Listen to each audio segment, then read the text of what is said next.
I think Middle the of other the thing that's rain. going to sort of maintain is that diagnostics are always going to remain kind of fluffy. Like there's not like until we develop like really really rigorous testable, like biologically testable stuff for mental health. As long as mental health remains behavioral health and as separate from medical health, we're going to be fine. um, I don't know, as a profession, I don't know if maintaining those things is healthy or good, but here we are. And on that note, here we are. Welcome. This is a live from the apocalypse production. We are a not-for-profit TTRPG studio that makes actual play content in the form of streams, podcasts to raise money for nonprofits, aid organizations, and progressive causes. We are currently raising money for the Rainbow Railroad, a global organization that helps LGBTQIA plus individuals facing persecution in or displacement from their home countries find safety. We just ask if you like what you see here, take the $5 or $6, whatever you can spare, no expectations. Donate that directly to the Rainbow Railroad instead of giving it to us. You can do that by hitting the new little donate button in our above the chat or above the chat. You are below me. And you can make the McElroy brothers yell at us and interrupt whatever dramatic and important scene is going on. Mostly, it will just interrupt JD. He's the only one who can hear it, which is cool and fine and not a problem for him at all. We do I have don't have some. ADHD. It's fine. We do have some channel incentives. A $15 donation will allow you to give a player of your choice +1 forward. A $20 donation will allow you to give a player of your choice -1 on their next roll. Or you can give me an opportunity to screw up somebody's roll. Also, if you donate $25, I will run the game in a Stitch voice for 60 seconds. You won't find a deal like that anywhere else. Now, without further ado, let us introduce our players. Unfortunately, Amber is not with us today. They got COVID. So let's, pour one out for them, and hopefully they will recover soon, and they will be back next session. Next we have Bedlam. Hello, I am Bedlam. I am playing Jerome Nears, a tainted within Urban Shadows, who's just, trying to get by. He actually has a very good relationship with his parents, unlike a lot of the folks in this group. But they're not your average family, as I think everybody's finding out. So yeah, stay tuned and see what more shenanigans Jerome is going to get into. I think we might even be interacting with Ace a little bit this week, so we'll see how that goes. Yeah. Oh yeah. All right. And that brings us over to Brendan. Hello, it's me, Brendan. Speaking of AI, I am playing Sefer, teenage wet tech thembo. It's a time. We're all having a time here. Sefer actually has a pretty good relationship with their parents for a given value of parent. And I think that's it. We'll do plugs at the end. So that's it for me. Rip it, baby. Oh, all right. Down, dude. Thank you so much for the donation, OKSGM. And that is $25. But you also have to understand, I'm not actually running the session right now. So fine, I'll start the game like this. You must, Stella. You must. I don't have to do shit anyway. JD, it's you. Hi, I am JD. In this game, I am playing Soren Augustin, who is an actual saint, but uses the Revenant playbook because we don't have a saint playbook. It's fine. It's all good. Soren has a great relationship with his parents. They're the best. They're not the problem. He's the problem. And that is all I will say on that front. And last but not least, Katie and Penny Grimbley. Hi, everybody. I'm Katie, and I'm going to be playing Penny, she's honestly, her parents are doing fine. She's doing okay. She's got her iron. She's doing fine. Fauna mast. She's about to make a whole deal with Ace. We're just gonna live our best. Oh, and the visions. Everything's fine. It's gonna be fine. Everything's fine. Everything's fine. Everything is indeed fine. And so we begin our session in the library with Imogen and Penny and Sefer and Soren. Sefer has just revealed himself to be truly a V2 rocket in a trench coat and is the players all behold them in their majesty as a heretical experiment, a weapon against the armies of God and man. And so, seeing this and having empathy for the misbegotten creature, our oracle, Penny, has reached out and caressed their neck bolts and said, saw a vision of Sefer standing in the field. And that's that. That was 60 seconds. Amazing.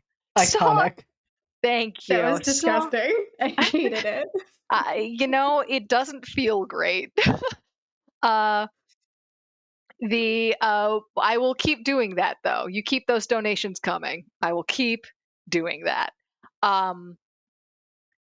Penny had a vision of Sefer standing in a field before a glowing figure who reached out and touched Sefer's forehead, and the alchemical markings on their torso and on their back blew away from them like shedding dust in the wind.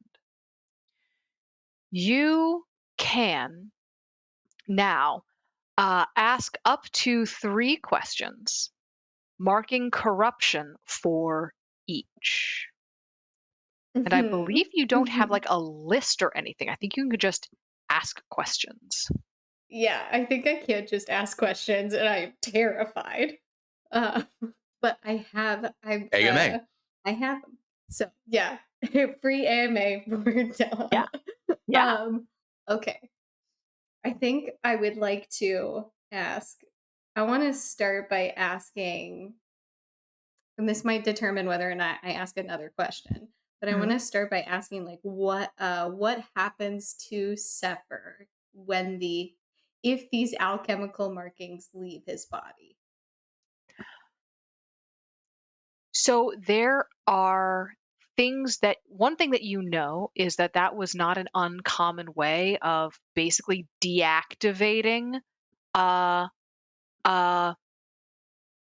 homunculi, was by scratching or obscuring these markings that have a kind of a that's sort of their connection to what they have instead of a soul. So it's not as simple. There's a ritual to it. It's not as simple as like if you cut Sefer's arm off, you would not deactivate them, even though that interrupts the functioning of those alchemical symbols. They have to be removed in a very specific. There's kind of like a ritualistic. There's a method to this. You know that that works, but that's not what you feel like you're seeing here. This does not look to you like a attempt to deactivate Sefer. This looks that figure is holding out its hand in a sign of benediction. Benediction. I don't even know him. Sorry. Nope, don't apologize. That was beautiful. Okay. Okay. Yeah, that's kind of what I was. Okay, that explains a bit, I think. Oh, So there mark is one not a way. corruption. Yeah, I was gonna say there's not. You don't get rid of corruption. So that's interesting. There are certain moves that do allow you to erase corruption. Mhm. Let me do a quick.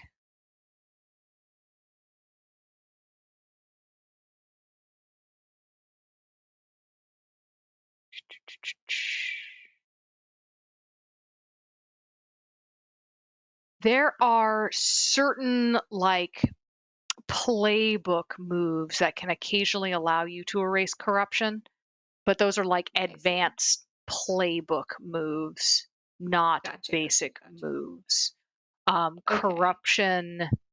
Corruption just exists. Okay. Hmm. All right. I think that's got to be the only. I think that's got to be the only question that I asked then. I will note that in order to be taken out, to be retired, that's 25 corruptions. You take 25 corruptions, because for every 5 corruption you mark, you take a corruption move. And then Oh, after I taking see. 4 corruption moves, you get 5 more, and then you are retired and come back as a threat. Oh, baby. Okay. All right. I was reading Yeah, this entirely wrong. All right. yeah, We're asking another question. yeah. There you go. Great. So, to whom do these wings and hands belong? Ooh. Give you names. You know it's an angel. Hmm. Well, aren't we all just baby angels? Aren't we all? Aren't we all just baby No. angels?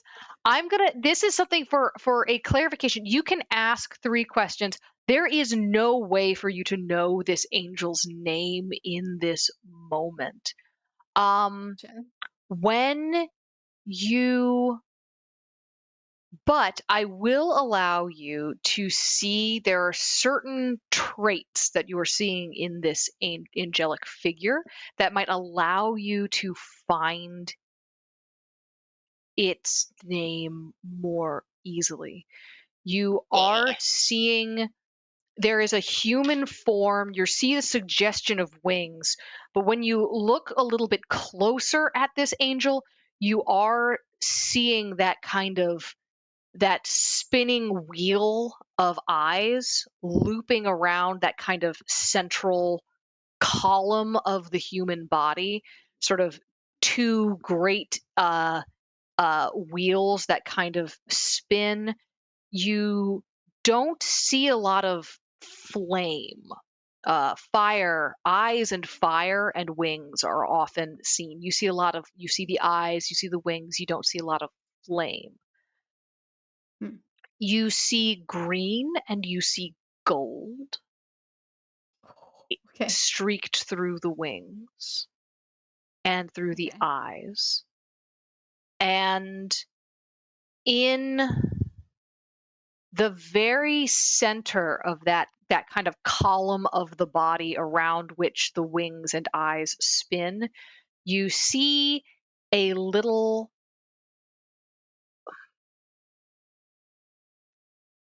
depending on how your point of view shifts, it can either be a seed or a void.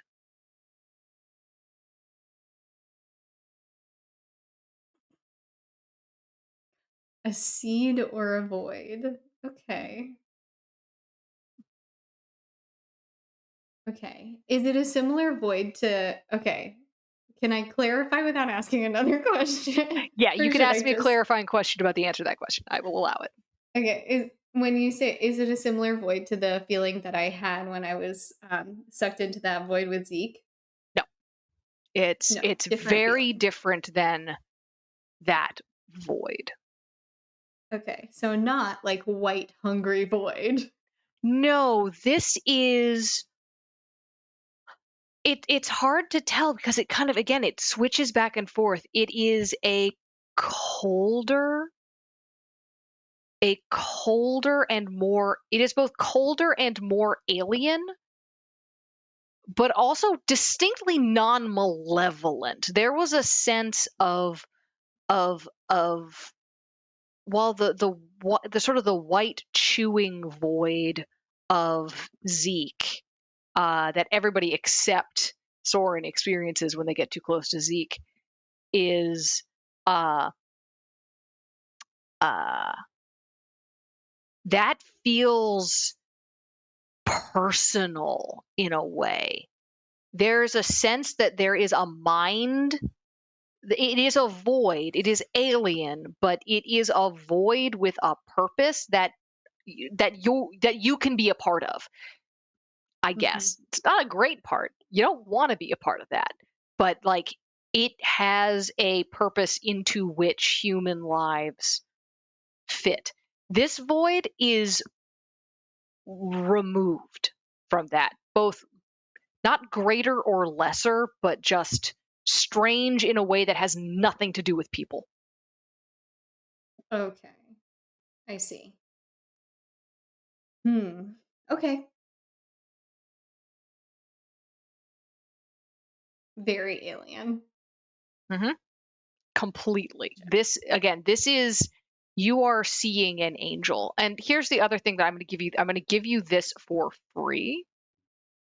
Uh, you should not be able to look at an angel. If you were to look at this angel with your like actual eyes, you don't think you would be able to stay the penny that you are.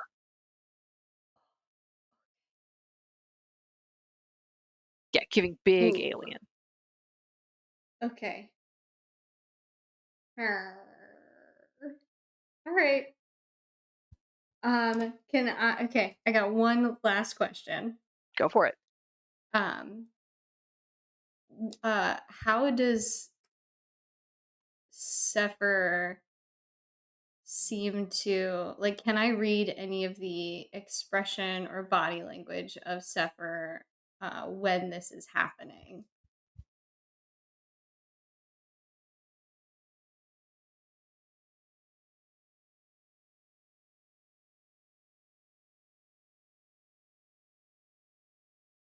I think the thing that you're getting from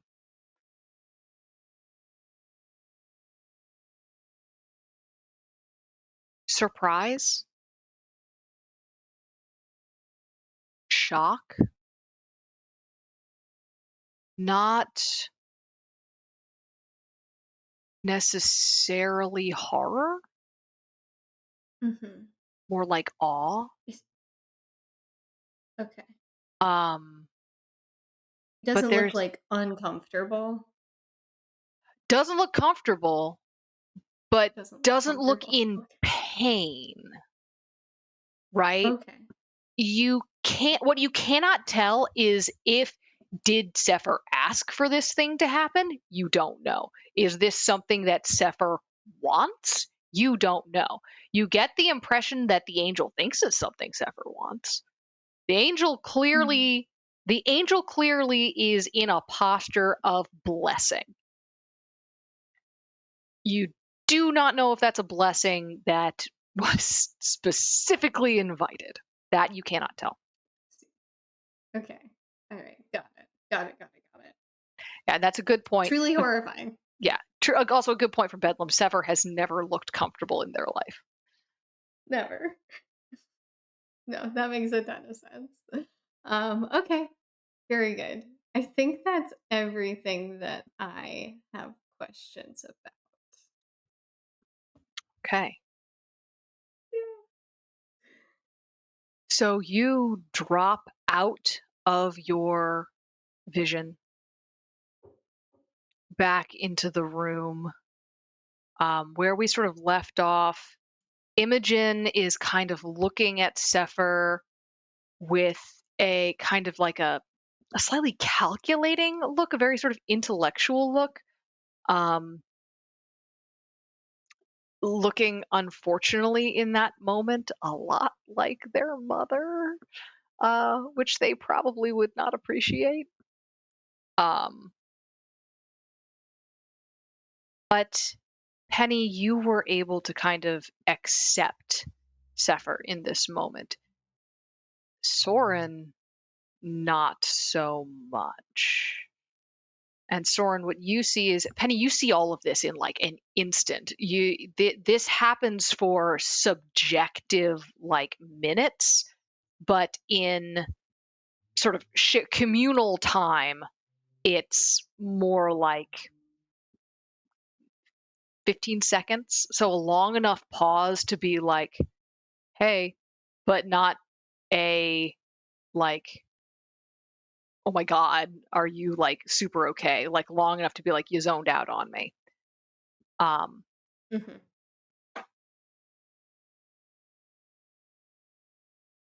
What do you say when you come out of it?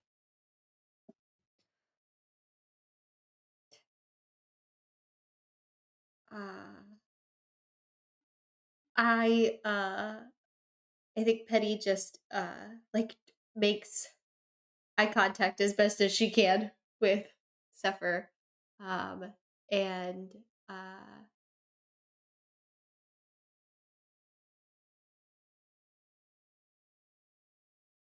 uh so which can she see any of like the alchemical markings? Like are they very obvious on his body? Oh, Brendan, you are still muted.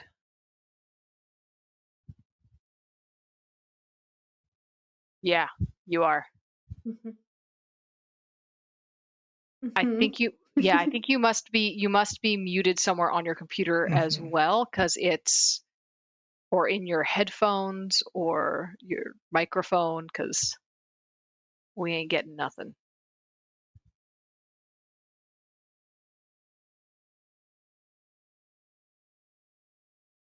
Now? Yep, Okay. Mhm. All right. I unplugged my microphone and plugged it back in again. All right. Cool. Good talk. Good talk. good talk. Uh, yes, I think now that Sefer is not making an effort to conceal them, now that Sefer is sort of stretching out to their full length, you can see them. You can't see all of them, but you can see clearly um, that they run down the length of their arms, uh, and that they run up the back of their neck as well. Mm, gotcha. So I think Penny takes a look at all of the markings that are running down Sephir's arm and uh, is like, have these ever changed on you before? Like, Like, have, changed how? like, have they always been this? Have you always had these looking this way? Well, uh, yeah, they're so it was actually kind of a fascinating equation. But so basically, the way that it's kind of written is it's Oh sort of kind no. of an immutable statement. It's essentially so you weren't here earlier when I was talking to Soren about like emanatory context. So Okay. essentially, this is basically the sentence, the expression that is used to fundamentally declare my existence. It anchors my Athenor, the alchemical furnace that I have in place of what you guys would call a soul, and it Okay. anchors it anchors that here to the material realm betwixt the above and the below. That's beautiful. they're not here, but Imogen absolutely, you start talking, Imogen just like a book appears in their hand. They pop the cap off of a pen. It like rolls under a radiator. They do not care. They're like taking notes as you're talking. Oh my God. Amazing. Sorry, Amber, for taking your character and running with it. But yeah, so sorry. To answer your question, like, no, they've never changed. They can't change. Okay. Yeah, no, that makes so much sense. Okay. Okay. Very good. Would you ever want them to change? I don't know. I guess the fact that they can't change means I never really thought about if they would. But I mean, I guess they could, maybe. But I guess I don't know if I could. I mean, it kind of describes me. Like, if this is kind of like this is sort of like it's sort of just like describing Sefer, you know. And I guess if it was, different, I guess it wouldn't be describing me anymore. It would be describing somebody else. Right. Yeah. No, that makes sense actually. I think probably if any of us, right, if any of us ever uh meet an angel, then we'll become just describable as an entirely new person, right? What? I do feel a little bit like you slipped that angel reference in there very casually. Oh. Penny, what are Are you feeling a little lightheaded? Are you going to faint again? No. Yes. No. Yes. I'm gonna think. That takes a seat on the ground. I just so this thing has been happening sometimes when I touch people where I see things about them, and I think I just saw that you were touched by a terrifying angel that was a lot of eyes and wings, and then they took all of the markings off of your body, and you didn't look comfortable about it, but you also didn't look scared. And I just want to know if that's a thing that you would like to have happen in your life, because I think it might at some point, and I don't know what to do with that information because I only just found out how to describe you as you are. So, so, so. Well, I guess with that additional context, I mean, I guess I would say that, I mean, I can't say for absolutely certain that I would like never volunteer for, I guess, what I could only describe as a surprise organ transplant. But I mean, I would say, I mean, probably not. Like signs point to no. Not to like compare you to a magic 8-ball or anything. I'm sorry. I just realized, was that kind of offensive? Was that offensive? I'm so sorry. I don't know. I don't know if that was offensive or not. But you know what? I'm gonna take it as no because intention is meaningful. Okay, great. So what I will say to that then is if in the future you see a thing with a lot of eyes and wings, and maybe it's like green and gold of some sort, and you get angel vibes from it, just turn the other way, my friend. Okay. Okay, angel vibes. All right, cool. Angel vibes, very important. Okay. Great. Okay, lots of eyes, lots of wings, green and gold. Mhm. Definitively not an alchemical chimera, definitively an piece of angelic machinery sent by the creator. Okay. Right. Yes. Uh-huh. Yes. Yes. I gotta know what's going through Soren's head right now. Taxonomy is important. That's all I'm saying. A lot of things can have lots of eyes. Spiders have lots of eyes. Yeah, a lot- Soren is struggling with all of this.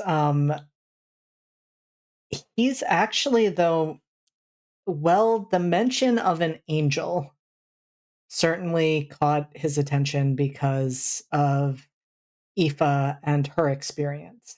And he is mentally making a note that he very much wants to talk to her more about that and find out what the angel she saw looked like. He is most fixated on what Penny said, that she has been touching people and seeing visions. And he's remembering how many times the two of them have been close together and the ways that she has reacted to Zeke. And he now is not only withdrawing from Sefer, he's also taken a step back away from Penny. because he doesn't know what she's seen. And he doesn't like the thought that there are things that she has seen about him that he is not aware of. You, more than anyone else here, everyone else here has really important things to lose. You'd have this moment where, Sefer's talking very casually about these symbols on his body that describe them in a way that is so much more meaningful than anything written on a page of a book.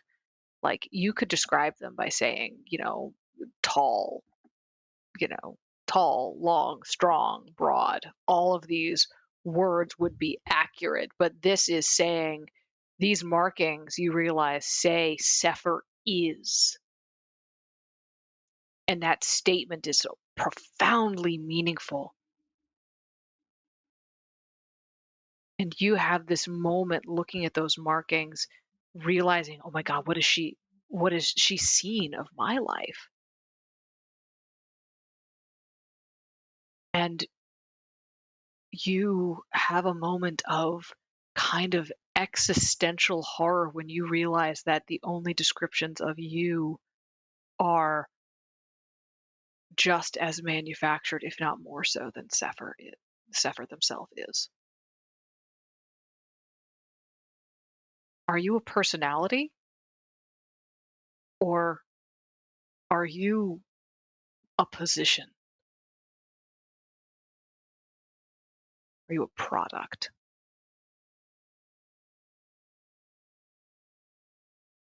Roll to keep your cool. Cool. This is fine. This is fine. Ruthless, Della. Ruthless. Everything's fine. Okay. I'm the worst. I'm just that saying. is with spirit. Okay, that's spirit's not bad. That is a 10.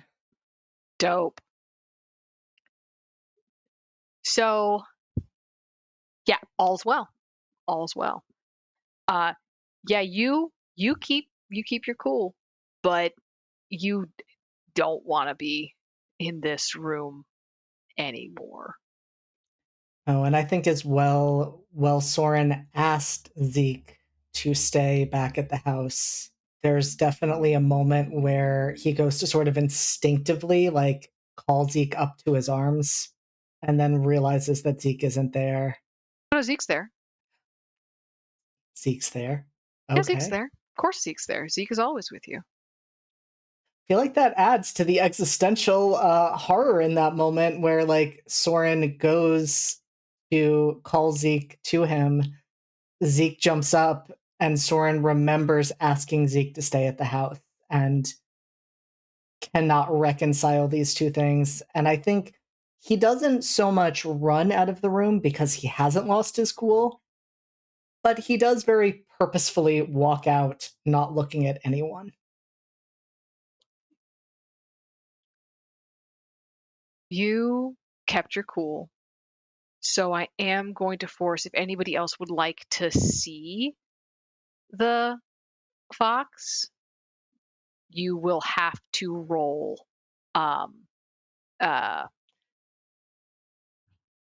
You'll have to roll with night. I'm gonna do it. Yeah, I'm also gonna do it. Yeah.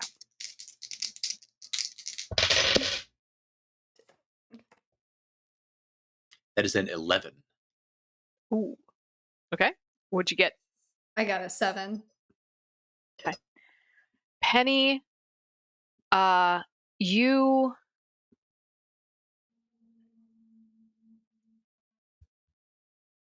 okay, yeah, no, I'm basically running this like investigate a place of power. You're investigating a person of power. And in this case, so you both see the fox. You both see the fox is there where the fox was definitely not there before. And in the past, the fox has been the fox is like, when you see the fox in the past, the fox has like always been there.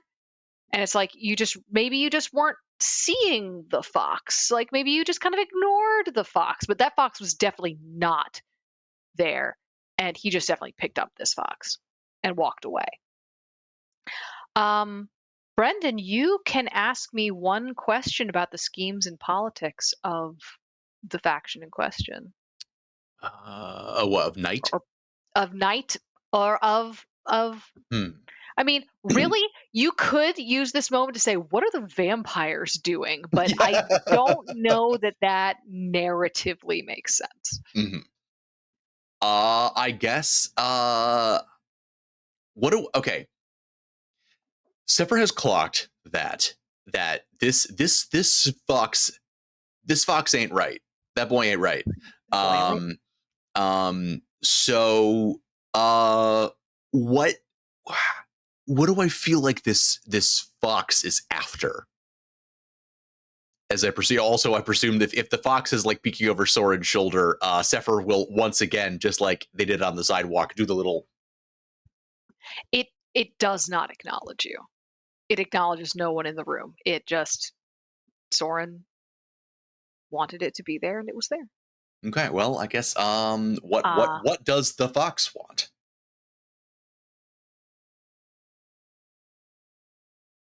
Revenge. Neat.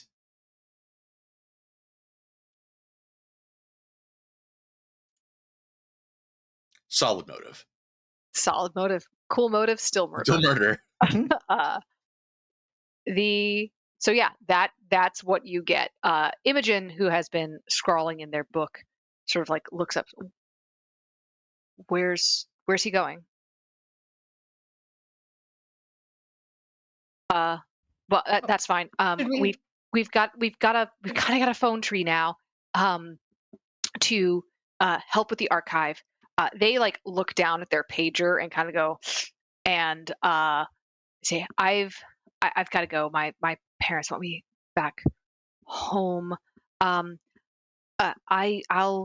contact you if there's anything else. And Penny, if you want to, keep Soren in the loop, I hope he's okay. Yeah, I should probably go. We should go, and I should talk to him probably, right? Does anybody else want to talk to him? Should I talk to him? I'll talk to him. He's gonna. Okay. And so Imogen and Sefer probably like have a conversation or something, but they have to like go. And Sefer, you probably also have to go home. Penny, what do you say? Well, Soren, where do you go? You walk out of there. Where are you going? How fast are you going there? Soren definitely makes his way purposefully out of the library and breaks into a run once he's outside of it, and almost immediately realizes he doesn't know exactly where he's going. Like, he knows he could navigate his way back to the Grimpley house, but he doesn't want to go there yet. He doesn't know that many places around town, and so he probably focuses on the first place he can think of, which is the playground that they take the kids to, because that is one of the places he has spent the most time at over the summer, and just kind of books it there just to get some space and some fresh air. There is a big fence around that playground, to keep little kids from wandering away into the street. You clear it without thinking, like you barely climb. It's almost more of a leap, and you're over. And when you come to rest next to the merry-go-round platform, and kind of like rest your hand on that bar, you realize that you're not even breathing hard. And you're shaking, but it feels like it's nerves. It doesn't feel like it's exertion. Zeke, if you let go of Zeke, Zeke drops down to the ground and sort of sits next to you.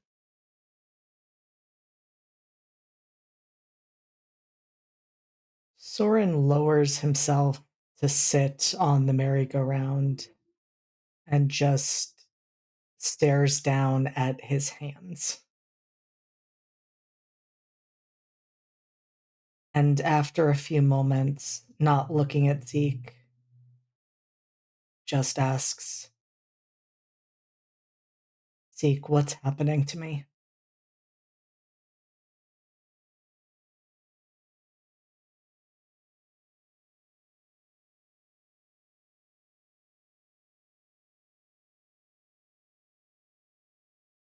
You are not the person you want to be.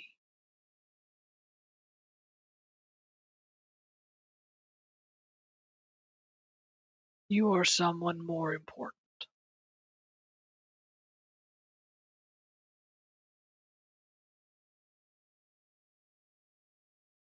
What's more important than a saint?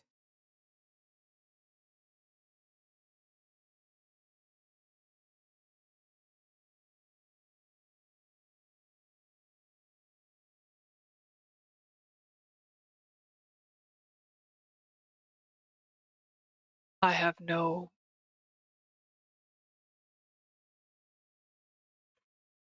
A saint is a person who's chosen to die. A saint and a martyr are often the same. I will not allow you to be martyred. Not again. A saint is an ordinary person who the church makes extraordinary.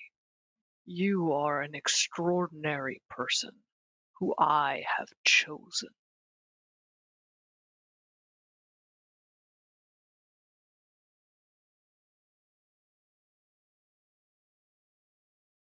Why? Why me?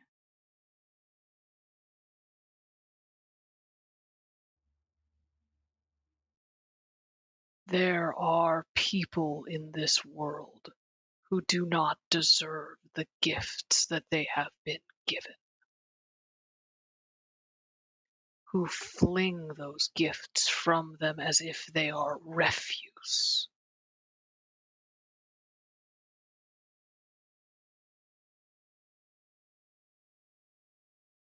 You were thrown.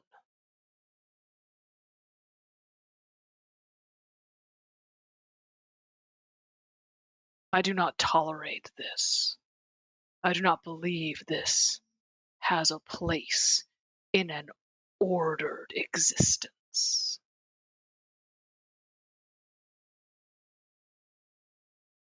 Not without repercussion.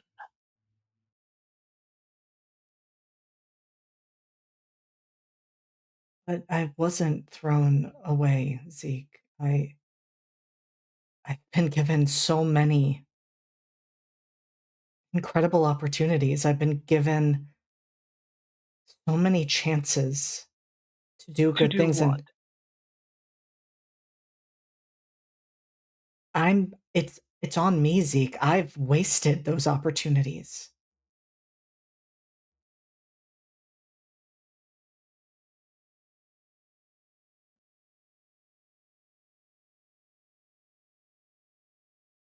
What opportunities have you wasted?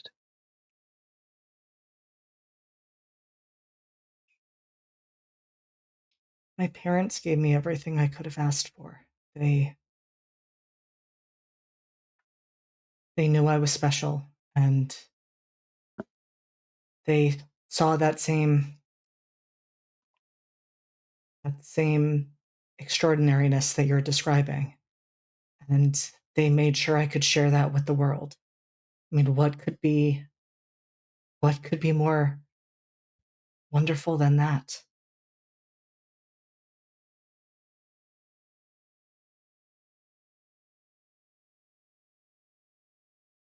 They taught you obedience.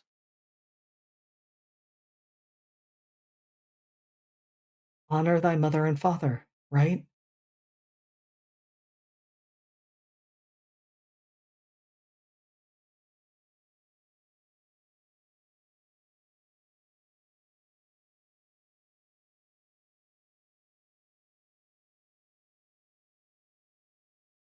Is it honorable how they treat you? Do you like do you like being treated as a possession?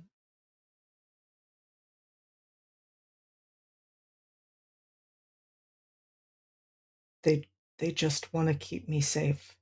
They want to make sure that I reach my potential.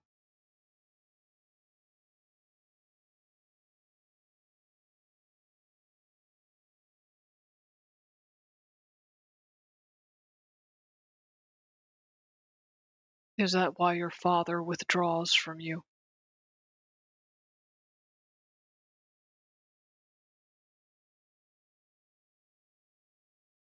No, he withdraws from me because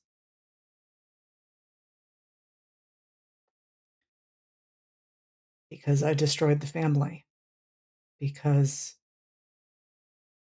I couldn't handle what I was going through after I came back, and because I called Estelle and I broke my family apart. He has every right to withdraw from me.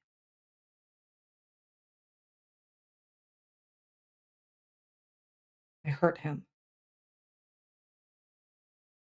No, but you will.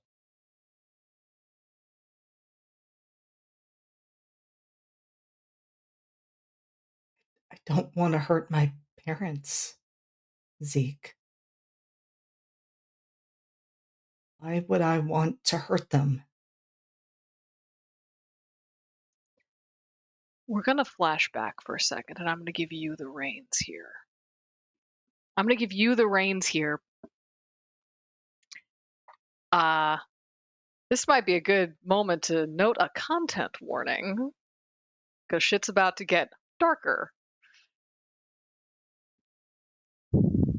Is it for eye stuff though? It's not for eye stuff. No, it's definitely for like child abuse and neglect. Okay. Soren flashes back to a time where, you asked, why would I want to hurt my father? There have been times where you very much wanted to hurt your father, if only so that he would know the way you're feeling. Tell us what Soren's mind flashes back to.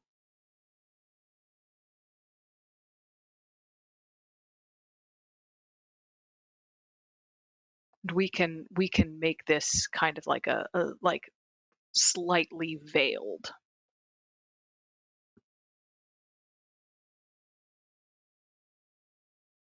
I want to say that this is a moment when Soren was a bit younger and like preteen, maybe barely preteen.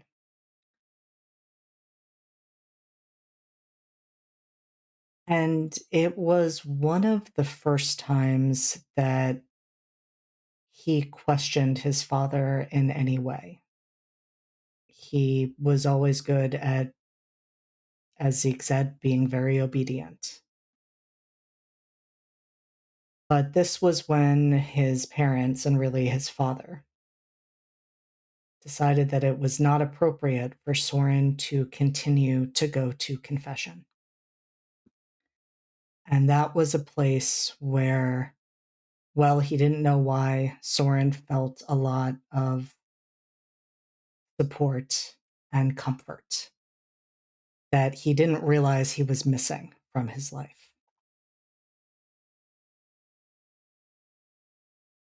And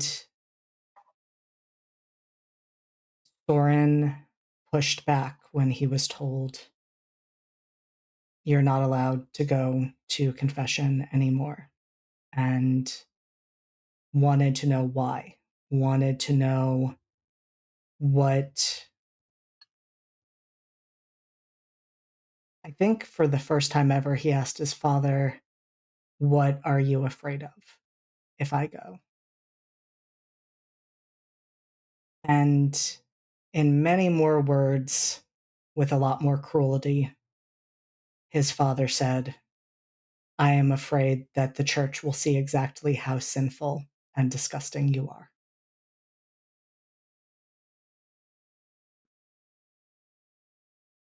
And Soren felt angry and felt hurt and wanted to lash out, but stopped himself.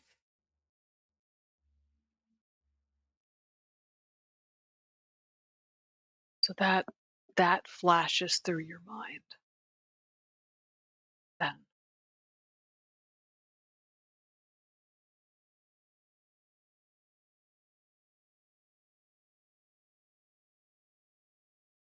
this was not a solitary moment.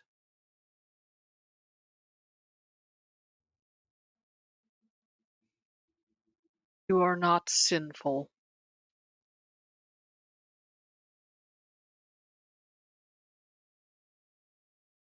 You are an instrument now.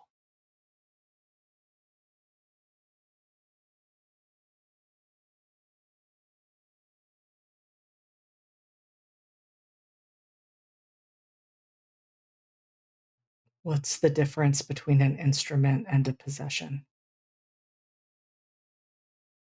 Either way, I'm being used, right?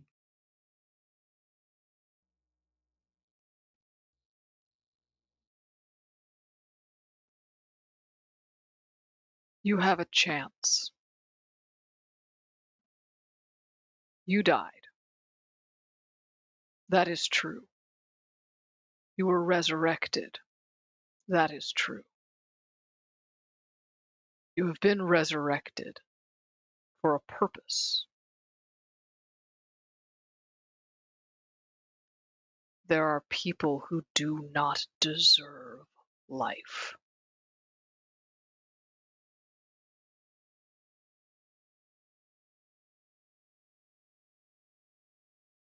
When these people are no longer living, I can release you into life.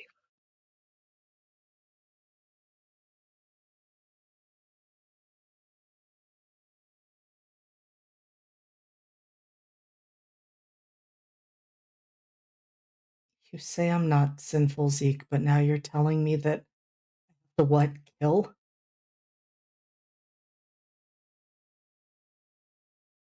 How is that not a Oops. sin? It has never been considered sinful to kill sinners.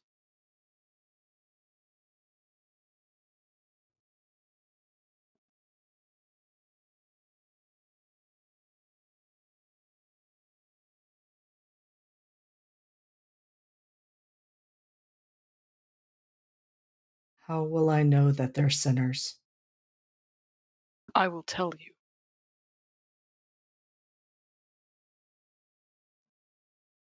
How do I know I can trust you? Because I cannot lie.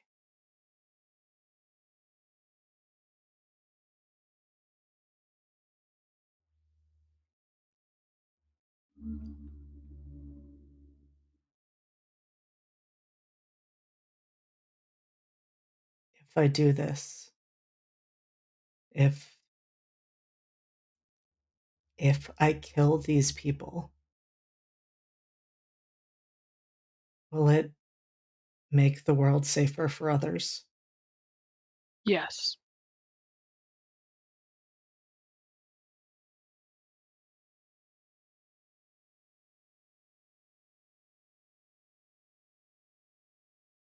Who do I have to kill, Zeke?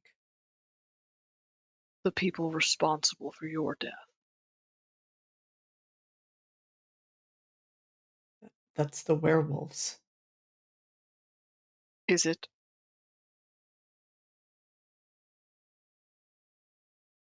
Yes. Yeah, yes.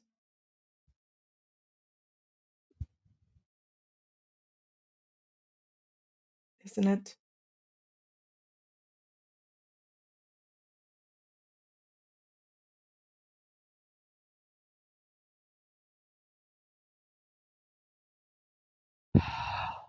Zeke sighs. You are not ready. You keep saying that. This is not a failing.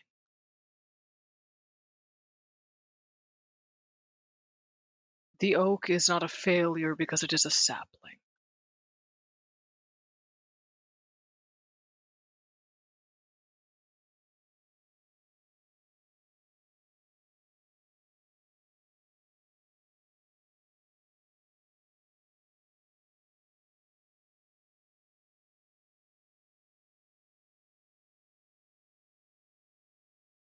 And Soren so desperately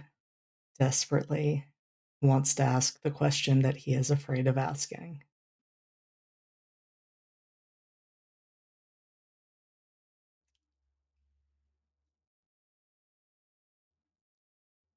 But I don't think he will in this moment. Okay.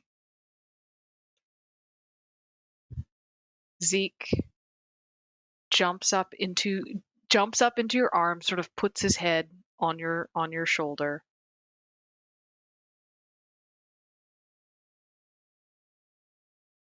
None of us choose our purpose. Except humans. I like it that you choose. I would like you to be able to choose again one day.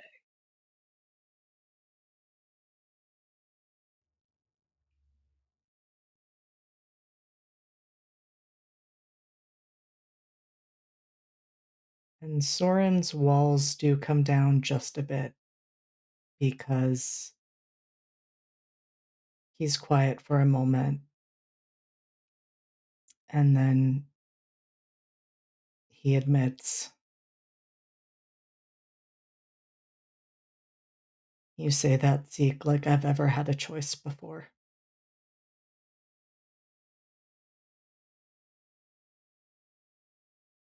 No, I don't suppose you have.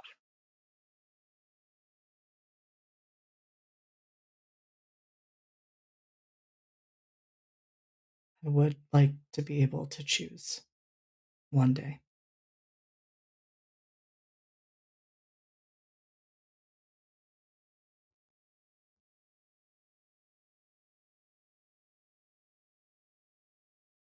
One day. The camera is going to pull back from this scene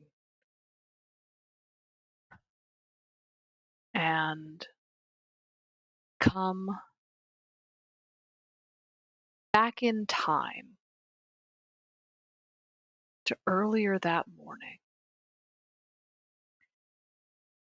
to the uh to the Nears household. And that morning, that Friday morning, the previous night, Jerome, you had one of the best dreams of your life. You were flying through the Alps with Dusty. Professor Ivy was so pleased with you. You got this reward. I for having done just sort of what you were supposed to do, which is bring to Professor Ivy's attention any supernatural entities. And apparently, upon seeing Penny, Professor Ivy was extremely impressed, and which is great. and that's really cool. So yeah, that morning you wake up and you go downstairs as usual, and your mom is on the phone, uh, and uh, your dad is like making breakfast and looks at you and just goes, "We are going on vacation. You're not going to school today." Oh, uh, okay. Cool. Where? Cool. Yeah. Where are we going? Oh, well, you uh apparently last night uh you you changed things. You changed things in a big way. Uh so we're Okay. gonna Cool. we're going to go out into the west. We're going to go west up into the mountains, and you are ready for your initiation. Oh. Cool. Yeah. Cool. All right. Um, I mean, I just I'm just helping. So that was yeah, Professor Ivy seemed pretty happy. So cool. yeah, that's excellent. So we're gonna pack up your stuff. We hopefully will be back on Monday. But yeah, we will be going out there for a couple days. We've got a cabin. Um, we can yeah, so the initiation ceremony will be tomorrow night. Um, and yeah, so make sure. Oh, you know that that bird idol. Yeah. You'll want Yeah. Yeah. you make sure you'll need to bring that with you. Uh, and we will. So go pack your stuff. Make sure that's in your bag. Um, and yeah, we're gonna be packing up down here. Congratulations! I'm really proud of you. Also, yeah. So me, what you gotta remind me here. What was the state of that bird idol? You Does gave it to Imogen to yeah, check it out, yeah, and their cousin broke it, but you don't right. know that. Yeah, that's right. Okay, that's what I couldn't remember is whether or not Jerome knew that. So Yeah. okay, no problem. I yeah, I will go get that from Imogen. Hey, Dad. When uh, when are we leaving? I gotta wrap a couple things up, before I go. Just some people at school, make sure everything's good. Do we have like a few hours? We have maybe an hour. Okay, okay. Um, yeah, I just gotta let me make a couple, like do a couple pages here. You know, make a couple phone calls. I'll pack up in a bit. I'll be right back. Sounds good. Should be fun. Yep. And so Jerome goes off. I'm gonna assume his parents let him have a phone in his room. That seems about right. So Jerome goes back upstairs to pack and make a couple phone calls, and this is when I think he calls Sefer and lets them know about like Dusty and gives Penny a quick call, leaves a message there about talking to Ace because he's not going to be around, and then he tries to call Imogen, and he's a little like, oh man, I need to get this thing back. I hope Imogen picks up. So he dials Imogen to try and reach them. You get the phone picks up. Sorry, 1 second here.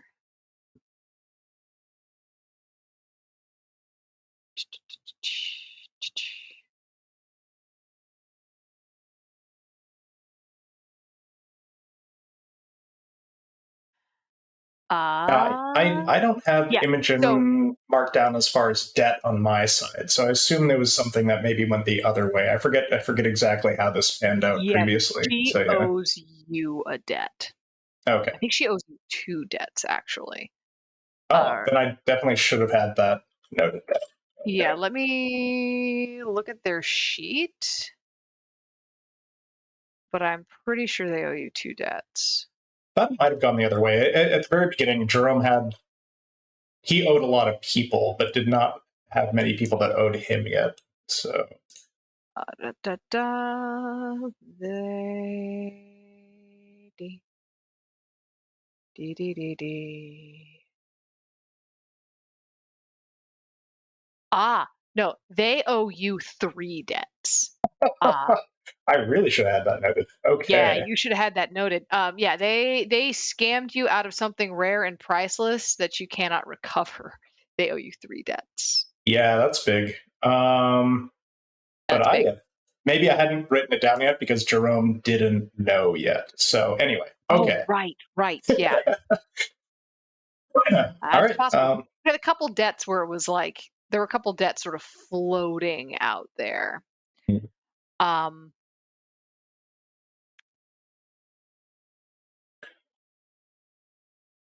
okay. Okay, so Jerome made the phone call to try and reach Imogen. Yes. You get the phone rings, and then someone picks up and line says, "Hello, this is the Warwick household." Do I recognize her voice? You would assume Imogen's mom. Okay, yeah. Oh, hi. Hi. Is Imogen there? No, they've gone to school. Can I take a message for them? Uh, yeah. Just let them know. This is Jerome. And if they could, uh, reach me as soon as possible. If you happen to see them before I do, because maybe I'll see them at school. Just let them know I'm trying to get in touch with them. They should have my number, so yeah, just let them know I called, please.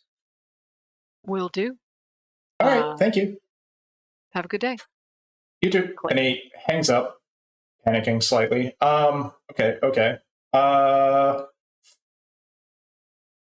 he just grabs his coat, heads downstairs rapidly, and makes his way through downstairs out the front door real quick before his parents can really like ask him any questions, and just waves and says, "I'll be back in a few minutes, bye," and goes out the front door. And heads off toward school to try and intercept Imogen before they get to school, hopefully. So I don't know what time it is exactly, but I assume it might be before like first period or what have you. So, and he usually walks to school, and he doesn't have any toast to give Dusty. Although I'm sure Dusty shows up to get something, and he feels bad about it. But he makes his way as quickly as possible toward school. And yeah, So here's what we're going to do. Because Amber is not here and I do not want to play their character for them other than as like in like bits, like, oh my gosh, I'm so excited to hear facts. I'm gonna lose my pen cap.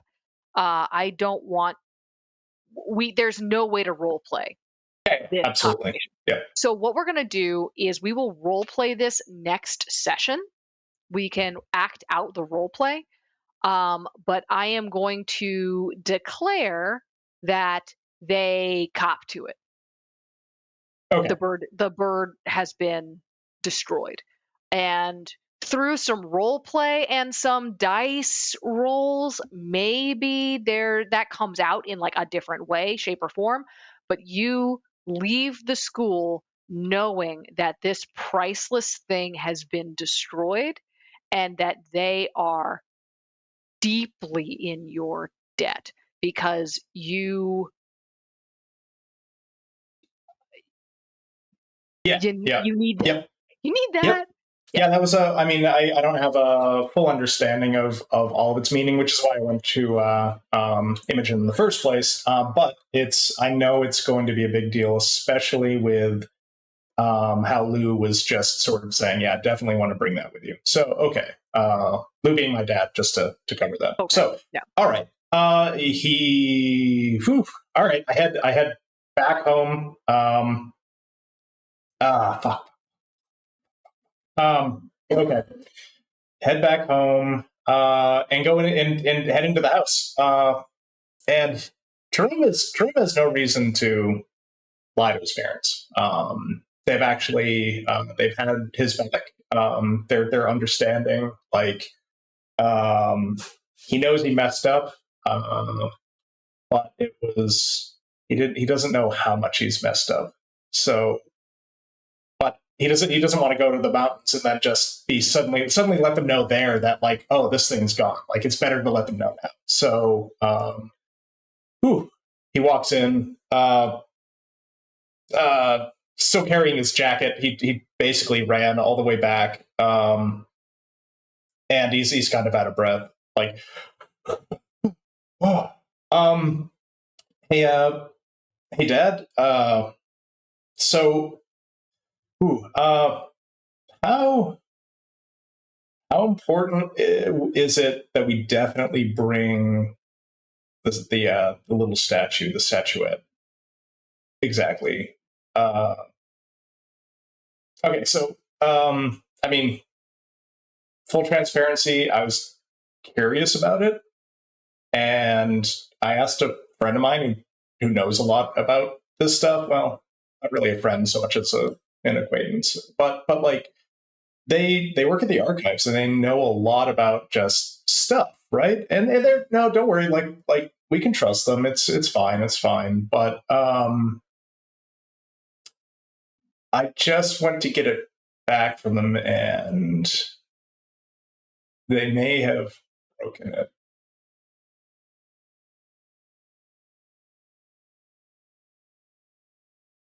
I probably should have asked you and Mom to tell me a little bit more about it, but you were so reticent. I just kind of thought that it'd be good to find out a little bit more on my own. You're always telling me to have the initiative and take the take the point on stuff and be self sufficient and everything. And I really messed up here, and I don't know what to do.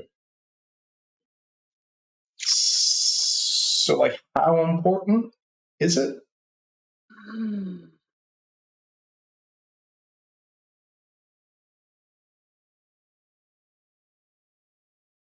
Okay, then. So it broke.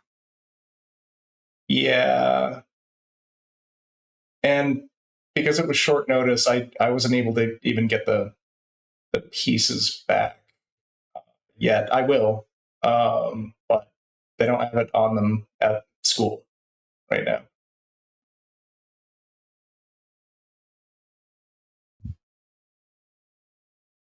Well, we're gonna need to get all those pieces back. All Do we need them?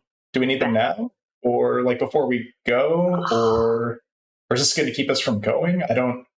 How bad is it?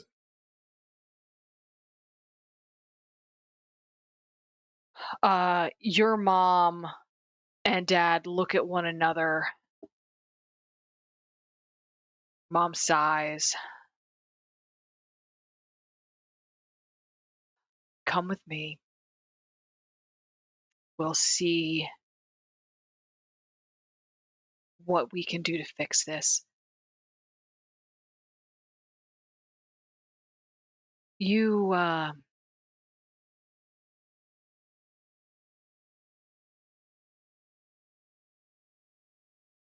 yeah, this is not great, and we got to get those bones back. Okay. He looks at his watch, like, or whatever timekeeping device might be around. We've got a little bit of time. If we get over to the school real quick, maybe I can catch them before they go into class. You do what you can to get them back. I'm going to talk to Ivy and to Tia and see if there is something that we can do. Do you want me to do that? you're not you haven't been initiated. Yeah. You Okay. can't. Uh, I will be right back then. I'll do what I can to get the pieces. so what I'm going to have you do again, we can't role play Yeah. this out. I want you to do straight luck. You're going to do a straight luck roll for me right now. Cool. Wait, luck is based on. Just you are rolling 2d6. That is Okay, no it. modifier. No No modifier. Yeah. Okay. All modifiers. right. Yep. All right. Let's see how Jerome's luck pans out. I could let you roll with mortality, No, but no, no, no. I want That's this to be actually just fine. luck. I have I want a 6 and a 4, so like straight up 10 Ooh. on a luck roll. So I'm okay with this. Jerome's luck is apparently not terrible today. Not terrible. So what you're able to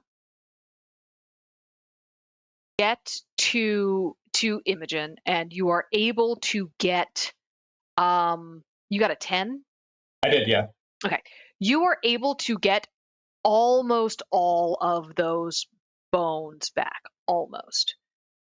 The bones and the ivy, there are pieces missing, but you're able to get back the vast majority of the structure. The bird's skull, and some bits of the wing. Some of it's kind of pulverized. It's hard to see. And obviously the ivy vine that was kind of holding it all together has died. It's no longer living. Ooh. So This was Imogen's cousin, right? yes. Yeah, that's So what Imogen says. Yeah. Jerome knows that things like this are actually important to Professor Ivy. Can he get the name of Imogen's cousin from her? And again, I wish Imogen were here to. Yeah. If Amber were here, we could just have them say that. I am going to say that you can access that information. Whether Imogen tells you or you're able to kind of strong arm it out of them, or guilt it out of them, or you just look it up, birth records, We can stuff like play that that. out You can later. find Worst that case scenario, maybe I'd use up one of the 3 deaths that Imogen owes me because she feels super bad about, or they feel super bad about this anyway. So okay, so one way or the other, able to get that information, great. Yes. Okay, cool. Yes.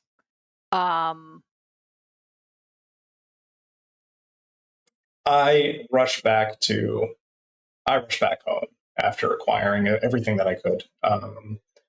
And again, Dusty is following me back and forth. Man, he wants some toast. But I'm sorry, Dusty. Like I can't. We don't have to feel too bad about Dusty. We know that Sefer gives them some charcoal toast. That is true. The dog gets charcoal toast later. So yeah. we don't have to feel too sad. Jerome doesn't know that though. Jerome just feels bad. Huh? Penny also brings kicks for Dusty.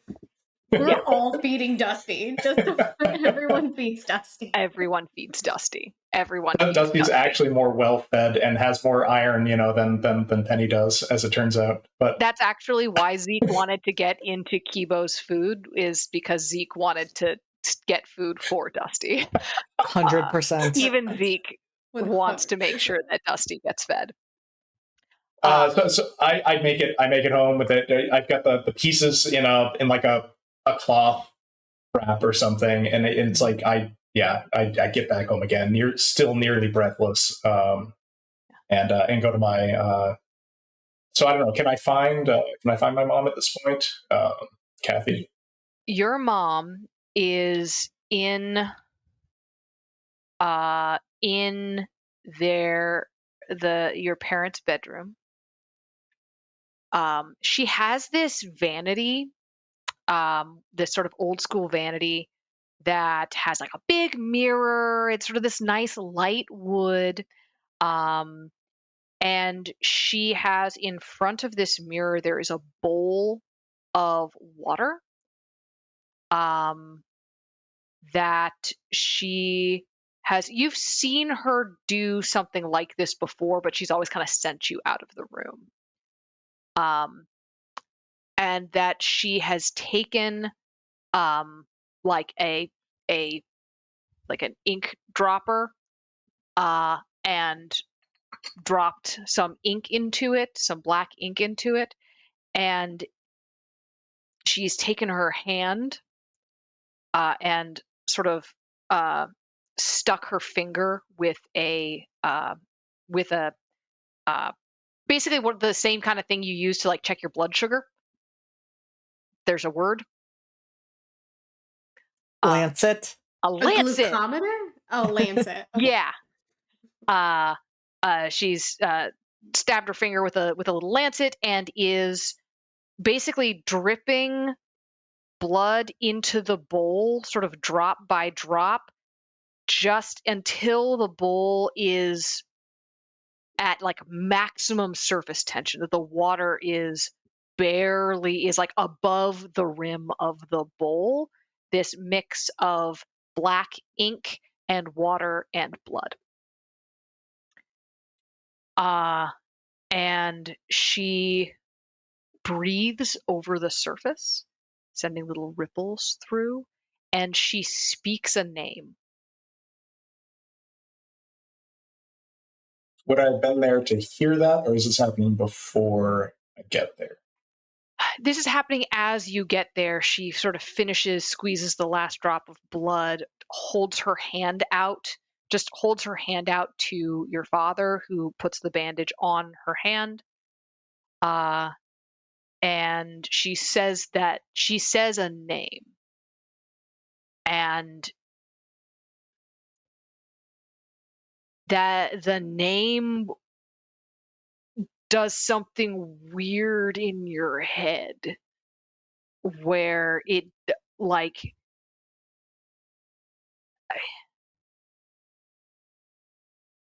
you know that feeling when like you've had a head cold and your sinuses like suddenly clear, and like there's almost this like it's uncomfortable but kind of cool but kind of awful sensation of like your sinuses suddenly draining just sort of all at once.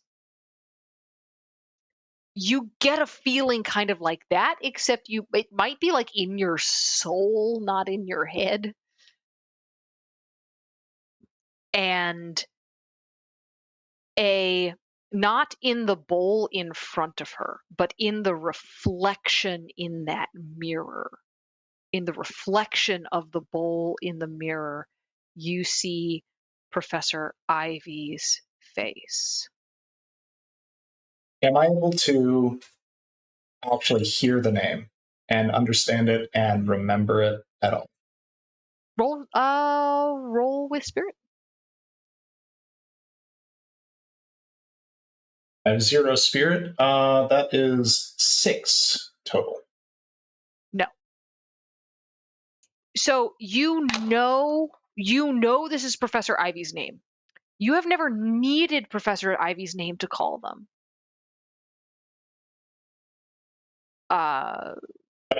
She's always just appeared for you. But you've also never tried, really, to call on them in this way. But in that moment, you're like, I have no idea how to say that. And you're pretty sure if you just said the syllables, like if you said Acentagoramath, nothing really would happen. Like Right. there's an incantation, there's a rhythm to speaking a demon's name to even get its attention. Also, Ace is not that powerful, so you know.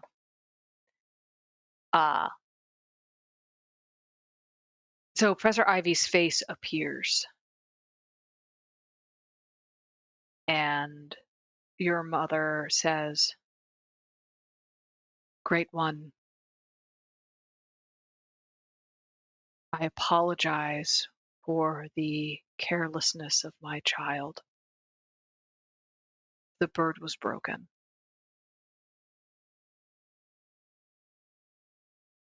Jerome walks forward and holds the cloth of bones closer. Jerome, Ivy looks at you and looks kind of hurt. Like, you know, that disappointed parent look? I feel like it's specifically a disappointed mom look of just like, oh, how could you? I'm so Uh, sorry.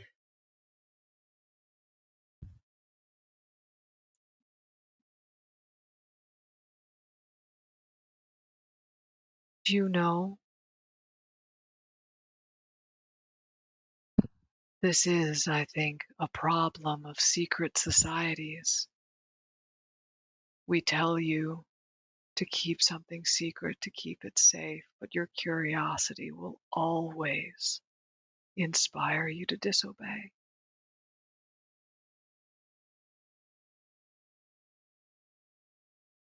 You No, don't know. I should have asked. Yes. Have we ever hidden anything from you before? Without good reason? No, no. I I'm sorry. I thought I was taking initiative. I thought I was doing the right thing. Um, I wanted to know more, and I shouldn't have trusted it to someone else. I should have asked how important it was, and I'm starting to understand just how important it might be. I would not have given it to anyone else had I really understood, and I should have asked. Sorry, I had to sneeze. Professor Ivy does not sneeze.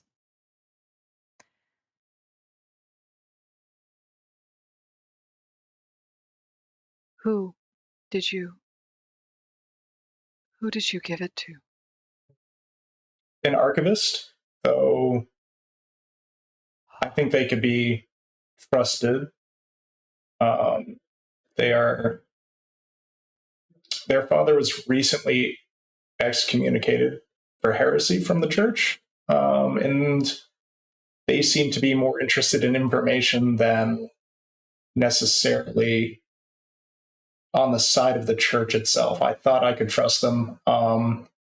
They unfortunately let their cousin handle it while having it. So this is my failing and certainly also theirs. And he gives Ivy the name of the cousin and Imogen. Imogen Warwick is the archivist, and uh, I don't know what else to say. Yeah. What I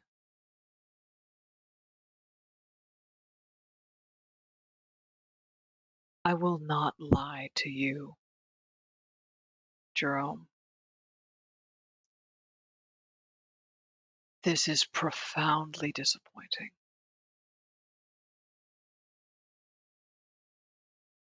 This is a massive stain upon what should be a joyful occasion of your initiation. You have to understand some of those bones were from people still living, and their presence out in the world puts those people at substantial risk.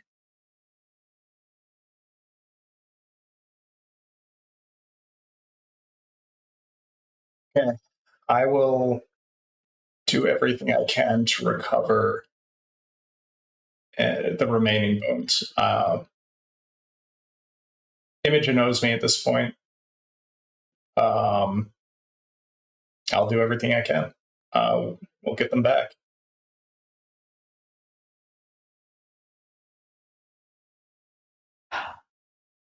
We will continue your initiation as planned. Are you sure? I If nothing else, because your drive to find out the secrets clearly overwhelms your good sense, so we may as well allow you access so you don't do more damage. And they're smiling as they say this. There's that edge there of like you're you're being told off. Like absolutely you're being told off, but you're not getting uh uh like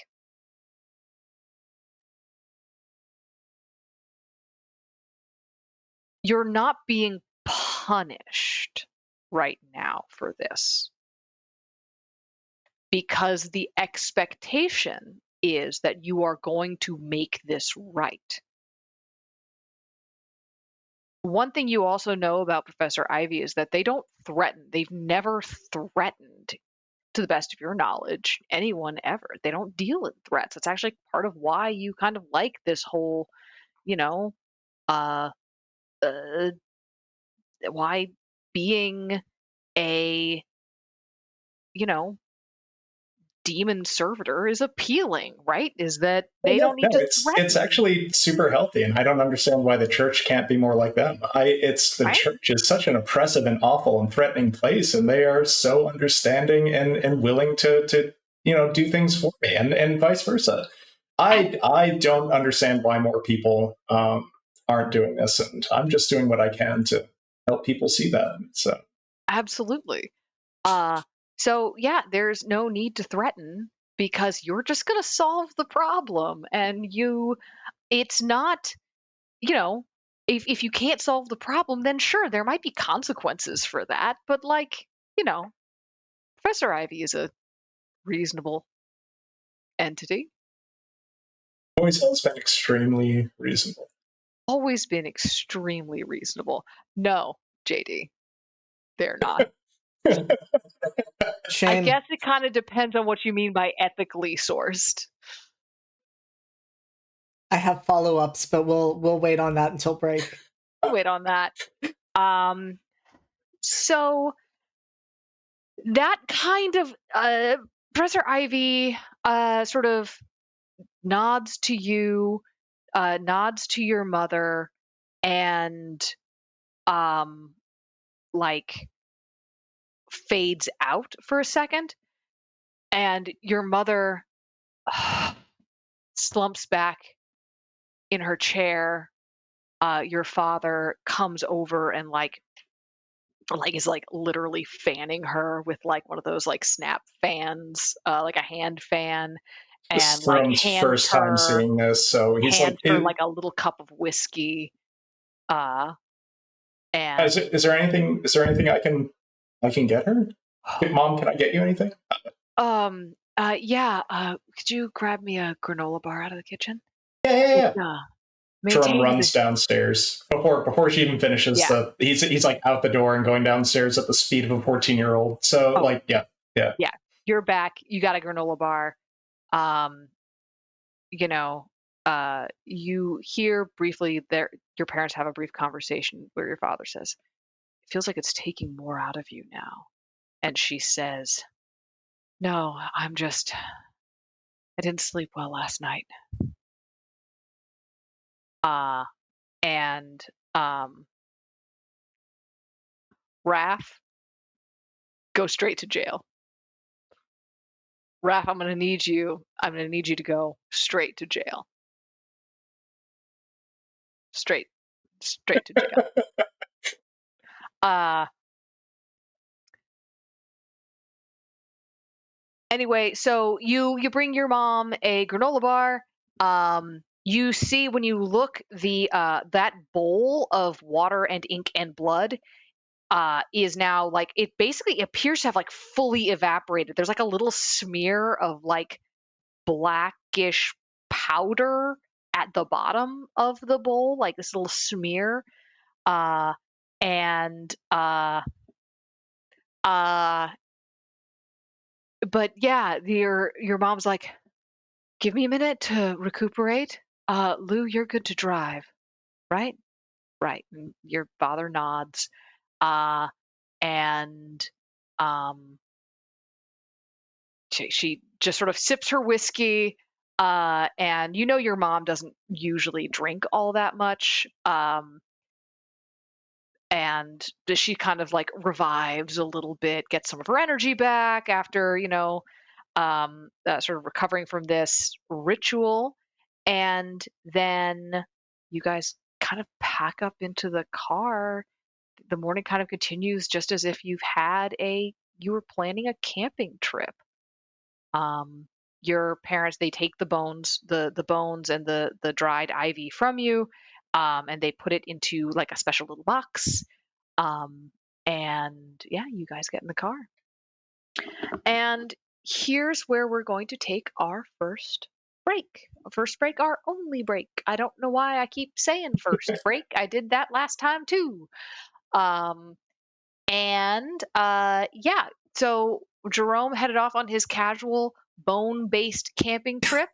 A sentence. And that's a sentence that I said with my actual mouth. And we will be back in about 10 minutes. Our house that can take us right into Old Town. True, yeah, and that doesn't take very long at all. Right? So Yeah, nice. I will say I detest the Philly airport, but I do love their train system. Yeah, the SEPT is not bad. It's not bad. But the whole but yeah, the driving is awful. I would rather drive in New York City than drive in The Philadelphia. like parking spaces in the middle of the road thing. What the hell? What is that guys? about? Get it Why? together. That's not that's it. wild. I didn't even know they had that. I've never driven in Philly before, so There's also this thing that I've noticed in parts of Philly where there is an exit ramp and a parking lot, and the exit ramp is not marked, but the parking lot is. And so you'll just turn thinking you're going to the exit ramp, and you're just now in a Dunkin' Donuts parking lot, or more likely a Meineke parking lot. And now you done fucked up because now there's no way to get back out again so you can get to that exit. Or you don't make the turn because that's obviously a parking lot and you shoot right past your exit. Now you have to drive somehow like a half hour out of your way to get back there. I hate driving in Philadelphia. And here I thought you were going to say it was the other way around, where it's like you're trying to get to the parking lot, you're trying to go somewhere, and then you just ended up on an exit ramp and on your way out of the city, which is just like also bad. So, I'm sure that happens, but so far I have not attempted to I've never actually tried to go to a Meineke or a Dunkin' Donuts in the city of Philadelphia, but I'm sure if I did, I would end up back up on 95. I But mean, when I'm trying to go to 95, I end up at a Dunkin' or a Meineke. I'll be 100% honest. You can really just generalize that to driving in Pennsylvania.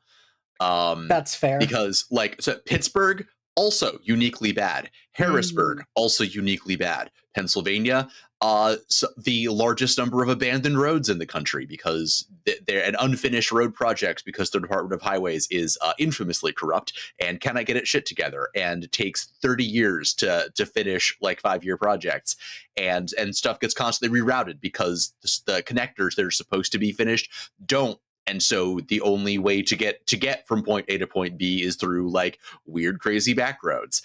Pennsylvania, uniquely terrible to drive in. I am reasonably sure that it has something to do with some kind of terrible FAPE act. It must be, because how else would so many Germans be in a place with such poor infrastructure? Well, that is a whole other weird cultural discussion that can happen at a different time. Yes, we do not need to dive into Pennsylvania Dutch culture when we should be diving into a fun camping trip. Totally normal, very casual bone-based camping trip. Totally normal, very casual bone-based camping. Let's see. We're actually gonna start back up. It is Saturday morning. Sefer, your parents whose names it's Sister Marie and Father Durder I would help you out. Carl. Yes. Father Carl. I got it. I got there. Sister Marie and Father Carl. Sister Marie's in bed. She goes to bed super early. Father Carl is awake and sort of sitting in his chair, reading the newspaper when you come in, sort of looks up and says, "Oh, you were out. You were out pretty late out of the library." Oh yeah, yeah. No, sorry. I meant to check in with you guys. I just had like a school project. Thing came up with a group project. We had to. One of the group members like couldn't like finish their part of it in time, so we had to like put our heads together to like do a bunch of research and like make it all up for the presentation. Just because you know how the group projects go. Oh, I do. I do. Um, you are lying. Uh you are going to need to mislead, distract, or trick. All right, mislead, distract, or trick. Okay, roll with mind. Mind, the power of my mind. Okay. Okay, that's a 10 total. Whoa, okay.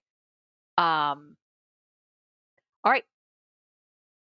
On a 10 plus, you pick 3 from the list. Create an opportunity, expose a weakness or flaw, confuse them for some time, avoid further entanglement. You can pick 3.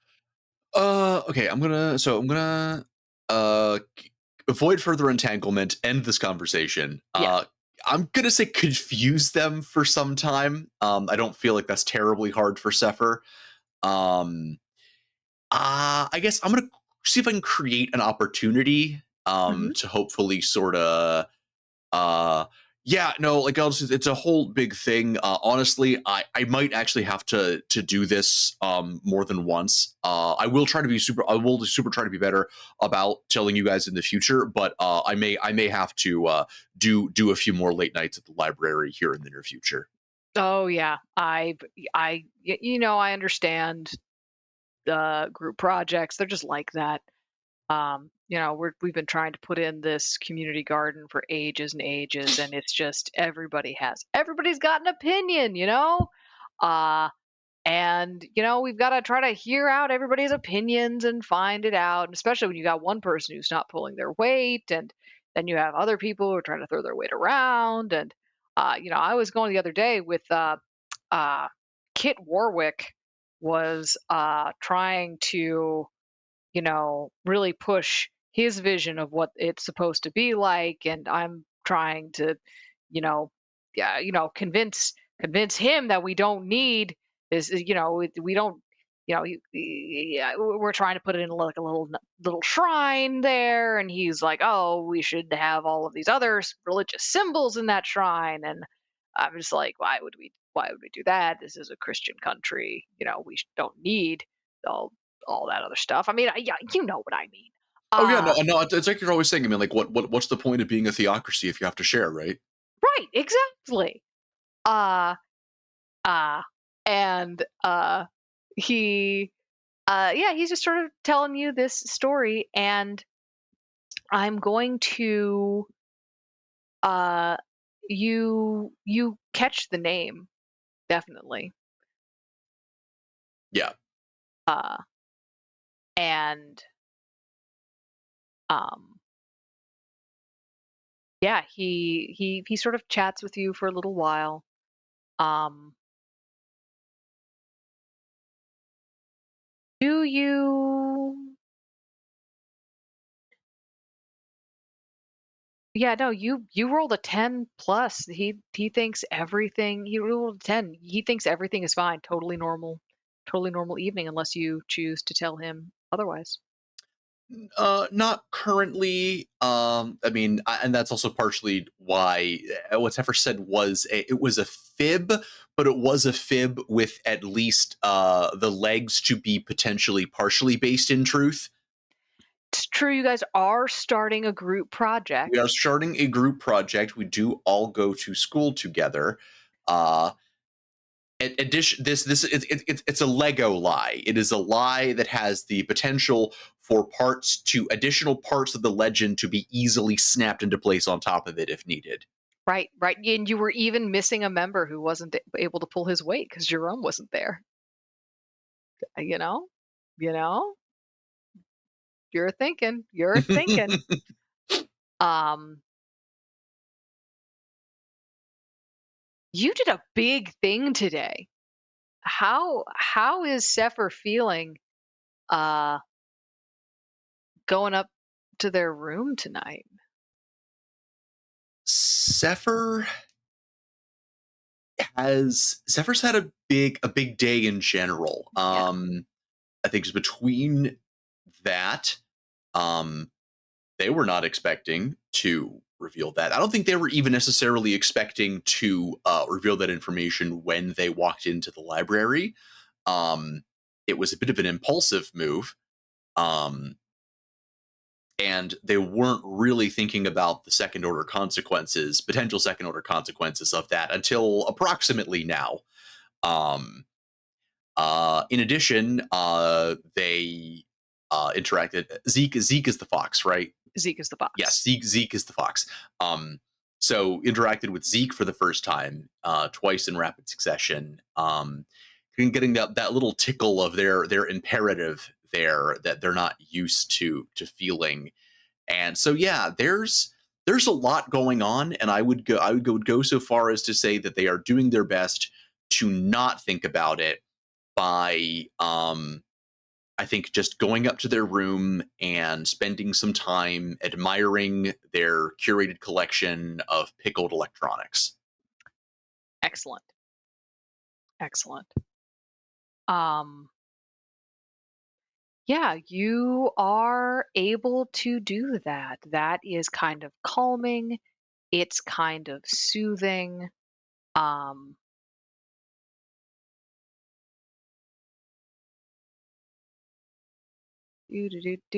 I'm looking at your playbook. Oh, not even to mention like the little moment they had with Penny. There's a lot. Oh yeah, there's a There lot. is a lot. There is a lot. Now, you have a lot of books, interestingly. So these symbols constitute sort of altogether your Shem. Mm-hmm. And, as far as you know, erasing your Shem is would not be great for you. No, not optimal. Uh, what?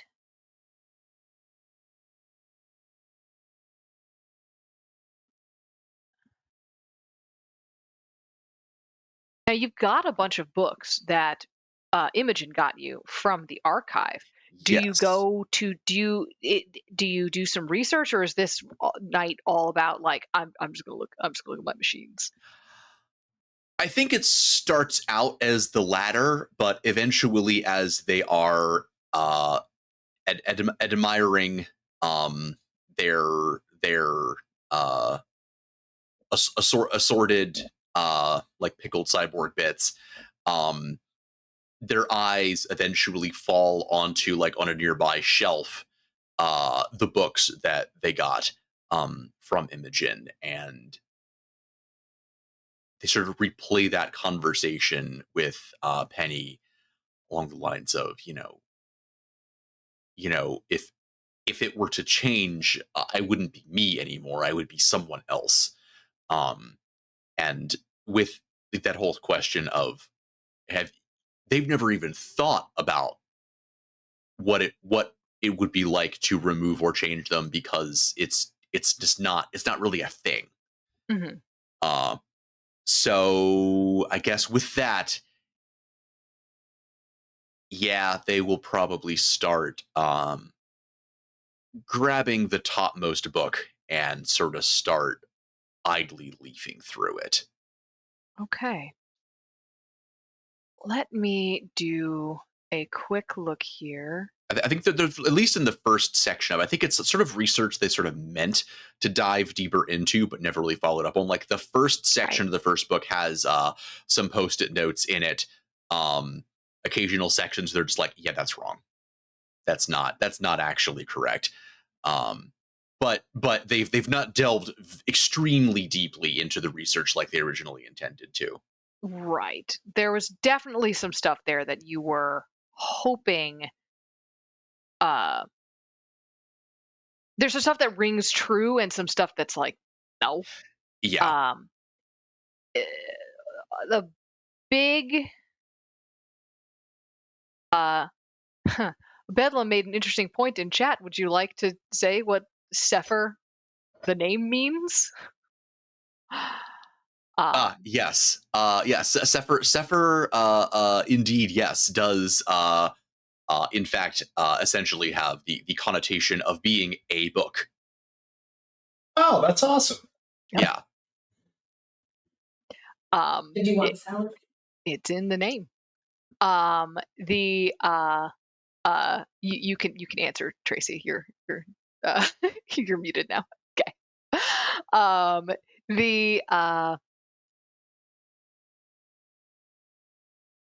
You are doing a deep dive into research, and what I'm trying to do here is see if does anybody have any like research based moves. The scholar should, the scholar doesn't. Don't know why. I'll bet like the Witcher, the wizard does. So what I'm gonna let you do here is roll with mind to sort of see what you get out of this, what you get from your research.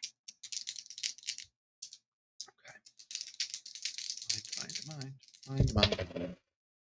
Okay. All right. I'm rolling gangbusters tonight. I've been rolling gangbusters my last few sessions. I'm a little concerned. I'll be totally honest with Yeah. what the rammies of that's going to be eventually. Academy H, it's just gonna be It's completely fucked. Which that's fine because at least I'll get advancements. True. I'm real concerned about what's going to happen if that comes back to bite me and I'm in this game because I don't get nothing. I don't get nothing for that. I just Nothing get but to nothing. really ruin your life later. Yes. Well, so in this case, it was boxcars plus 1, so 13 total. Beautiful.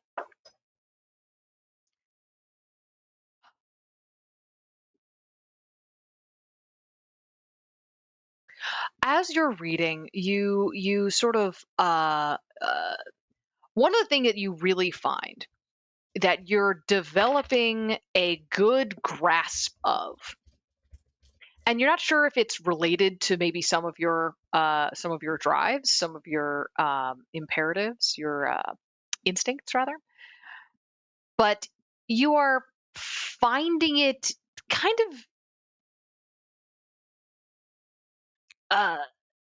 you're developing a knack for rapidly triaging information to take in, sort of rapidly determining, is this useful, is it not useful, chuck it. And so you're taking in new information very efficiently. And in so doing, you read the Athenor, that force that drives you, that motive force that constitutes your you. That comes from somewhere, and we talked about that in that last session. That the space before this is something that is some of the things you saw that were obviously, incorrect about homunculi were things like they're born knowing nothing. That they are born with as total blank slates, and those things are not necessarily true. You were actually born knowing quite a lot. You didn't have any context, but I didn't know a lot of useful things, but I knew a lot of stuff. Mm-hmm. Mm-hmm. Yep.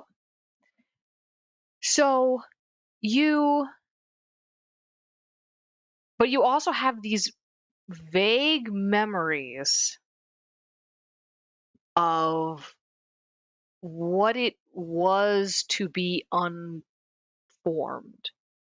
And you don't know if that's like a normal homunculus thing.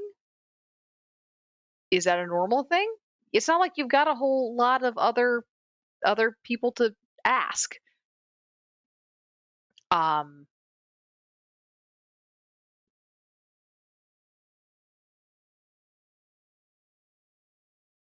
you see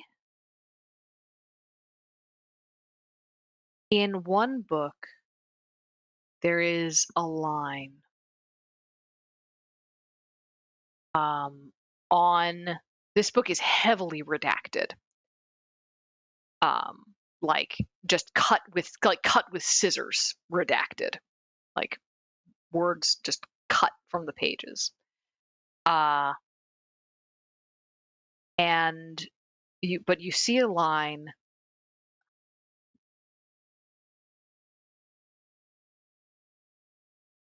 We make them like angels, with power, with purpose, without will, a perfect creature.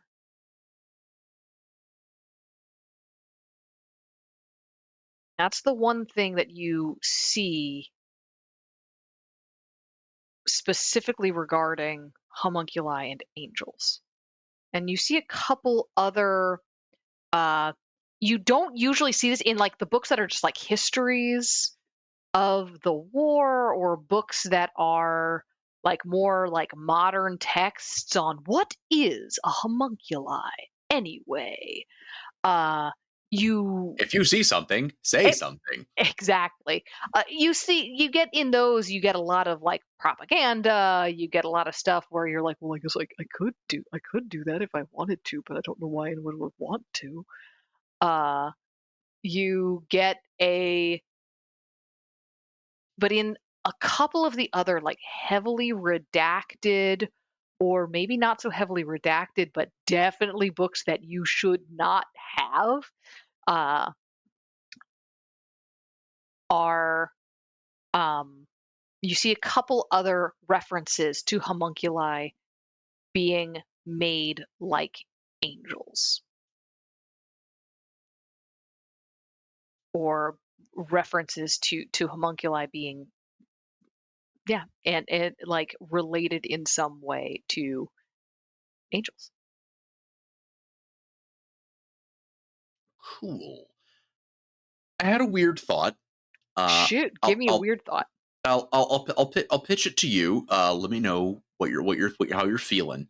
Mm-hmm. So this text that has been very heavily redacted, that has had like words fully and totally excised from Mm-hmm. the pages themselves.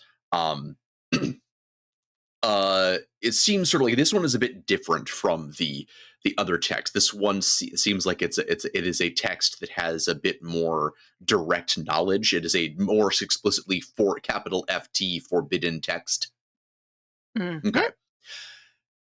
Given what Sefer understands about alchemy, and the fact that if Sefer were to make a logical leap, that this may have been a text written by an actual alchemist at some point in the past, and given that many alchemical texts are deliberately written using a form of cipher and code, Mm-hmm. this is not going to be something that Sefer is going to be able to just do in the moment, but is maybe sort of a longer term project.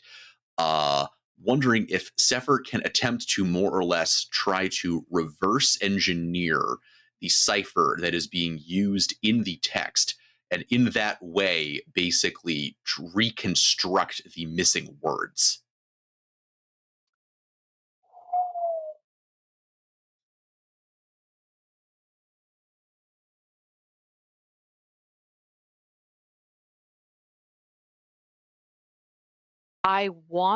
This is cool, and I want you to be able to do this.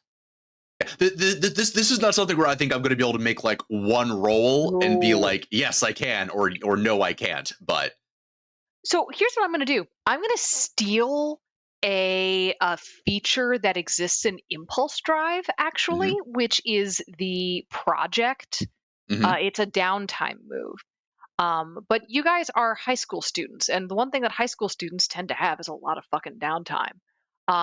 You and you specifically don't sleep. So what I will let you do is in your downtime, and I'll let everyone here do this. You can declare a project and make rolls toward that project whenever you devote time, in-game time, to that project. We can move it, do that sort of move that along. So I guess first thing I want Brendan to do is I want you to name the alchemist who wrote this book. Names. That thing I'm very good at doing. You don't have to, but I know that you've like themed all of the names in your backstory. It's true. I have. So I would love you to do it. You don't have to do that right now. We can do Okay, that yeah. off camera Yeah. later. But I'm going to allow you to name this author.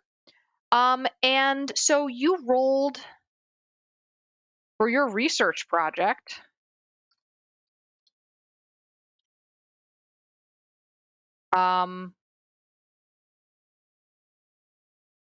Yeah, any time that you want to actually work on this, you roll. I'm going to Just like, set. that's Restein. Jesus. I'm Humunculus. That's good. Also That's pretty also good. really really Also solid. pretty good. Solid. These are solid names. I'm going to set the DC, which is how many successes over time you need. And I'm going to tell you something right now. It's going to be, this is really high. Yeah, that's fair. Have These are essentially two difficult tasks stacked on top of each other. So yeah. The one thing you have today is the author's name and this book. But again, what's really the problem is this book has been redacted by physically cutting out the pages, which means if one page needed to be redacted, most of the other page went with it too. So you are seriously like, this book is more whole than paper. Yeah. But hey, we work with a lot of voids here, so you should be able to make it work. Penny, you get home. Soren is not there. Do you look for Soren? Yeah, absolutely. I think Penny left the Yeah, absolutely. I think Penny's going looking for Soren. Okay. Also, I would like to say that Penny's project 100% is the middle school production of Guys and Dolls Jr., and that is what she will be working on in all of her downtime, all of the time. I feel like that is completely in keeping with your character. Thank you very much. I love it. I love it. I will. It is going to be a very high DC to be able to play that, right? Like to play Oh yeah. properly. Oh yeah. No, we're talking 12, 15 successes 12. over the course of game. Yeah. We're doing a lot of finger exercises to be able to play the piano and accompany middle schoolers. So yeah. So what I would like you to do to see if you can find Soren at all is you are going to roll plus debts. The debts you have on Soren. or the debts Soren. Yeah, the debts. You're going to roll with the number of debts you have on Soren. Do you? Yeah. Okay. I don't do. I think I just have the. I think I just have the one, right? Yeah, I think so. I think I just have the one. I actually don't have your debts on Pretty your sure. sheet. Oh shoot.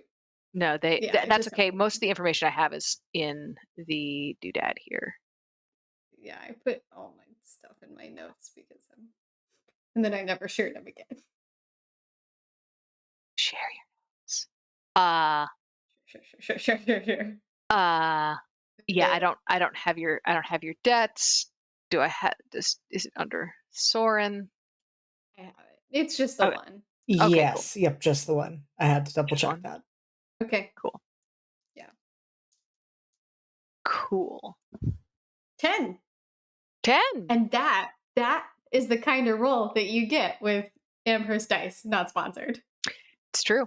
I also will say that I'm also was last night during the game Redacted. I also was rolling with Amherst Dice and was rolling super well. So It was impressive. Mm-hmm. Amherst Dice roll There we go. amazing unless they don't. That's the Amherst Dice guarantee.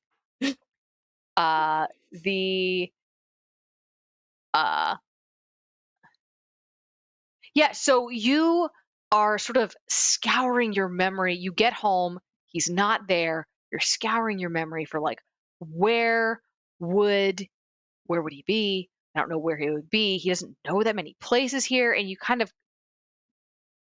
sort of come to the same conclusion eventually he does, that he's probably at maybe he's at the playground. And I'm going to say that when you get there at around the same time, sort of after this conversation. So you don't interrupt the conversation between Zeke and Soren. You don't see any of it. But as you approach the playground, what does she see? Soren is still sitting on the merry-go-round with his arms wrapped around Zeke, just petting Zeke's fur. And I think there's a moment as Penny approaches and Soren hears her footsteps that he looks up, and for just a moment, his eyes look black. And then he looks back down at Zeke, looks up again, and they're back to the usual blue.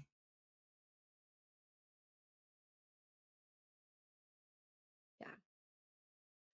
Okay. I think if Petty can see that and just is gonna probably freeze where she is. Right. There is still the fence in between you guys, and you don't have the key to that gate, but you can climb the fence if you And want. so me and my limbs are just so good at climbing fences. We got it. Penny does it. Penny's got like 2 feet on, and then she swings her other leg over, and then just fully right onto the ground. Just pop back up and dust herself off. Just like, that was fine. Della, would you let me roll with blood to see if I can catch her? Of course. Oh, Jesus Christ. Actually, you know what? You are close enough to the things that drive you. I think you can just catch her. That's Okay. Unless she's trying not to be caught. I don't think you need to roll for that. It's just instinctive. Unless Penny, you want to contest this. I don't in the moment. Absolutely. I don't know that it's happening. I'm focusing entirely on getting my shoe uncaught from the fence. All right. Yeah. Soren, you are able to catch Penny. And Soren when he reaches her and realizes that he has caught her, he definitely freezes because he realizes in a split second he put Zeke down potentially, or Zeke just disappeared from his arms. He's not even sure, but he knows he was in one place 1 second and right there to catch you the next, right after he had decided he really doesn't want to get that physically close to Penny. So he just holds her there and just stares and then like tries to set her on the ground and like dust her off. Yeah. So, yeah, no, you catch her, and Penny also is just like frozen, right? Not breathing at all. Direct eye contact. And then I think as you like put her down, she's just gonna like you feel her knees kind of just like give out a little bit, and and then she rights herself, and then you feel, and then like she like starts breathing again. Thank you. You should be more careful. Yeah, I've heard that before. I think I've heard that before. But, hey, how'd you get? You were over there, and then all I did was put my foot up, and all this, and then you were right here. You're so close right now. And Soren glances back over at the merry-go-round and then back at Penny and then says, I mean, that's a fair question. I've got one for you. How do you see the things that you see?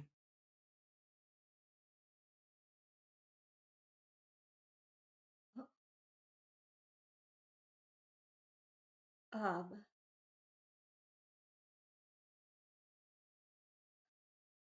I d- uh, I don't know yet. I I don't know yet. And I don't mean to. I usually I don't mean to see them, but sometimes it just happens when I touch people, and sometimes it happens when I sleep, and I wish I could control it, but I can't.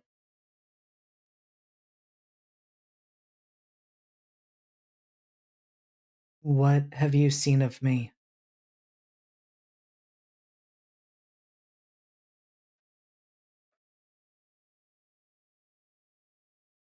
Mhm.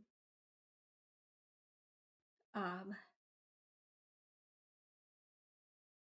I think you see Penny start to just like shake and sort of like pick at her fingers, and she's avoiding eye contact, and um, she's gonna start um, mumbling probably.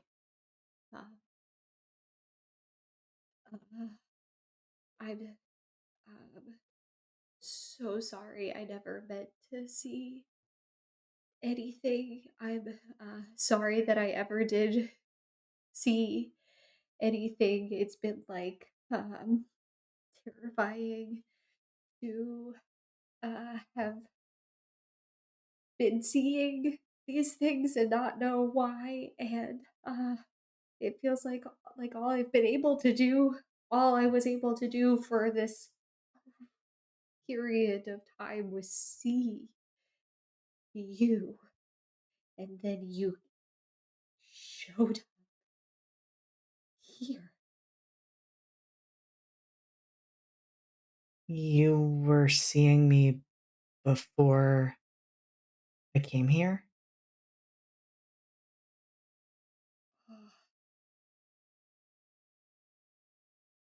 Yes, I was.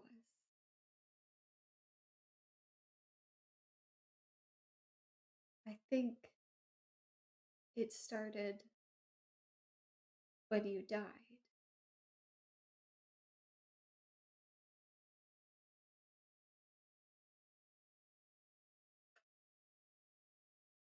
What do you mean it started when I died? Mm.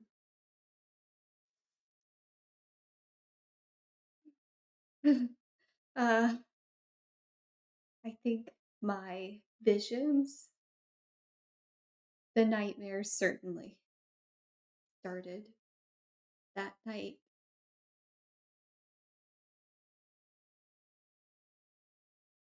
I looked it up after I saw the press release, I think. It was that night.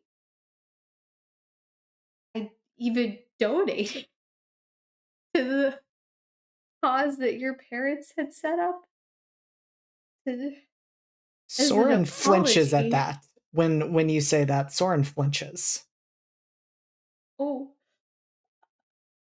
I'm sorry. Did you not know? No, I knew after the fact. Uh, we we can't be responsible for the things that other people do to us, right?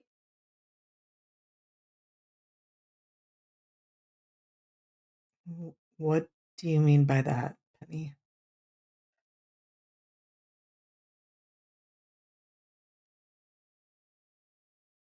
I just, I mean, I mean, we all could. You, right? You are only responsible for your actions, and uh, it seems like, right? It seems like sometimes you take responsibility for the actions of the people around you, and that's a thing that is not okay. I think I'm just gonna sit. She's just gonna kind of slump down against the fence. And Soren looks afraid and desperately asks, Penny, what have you seen? Um, and Penny's just gonna slide her back the rest of the way down the fence, and she doesn't even notice that her like shirt is like catching on it, and uh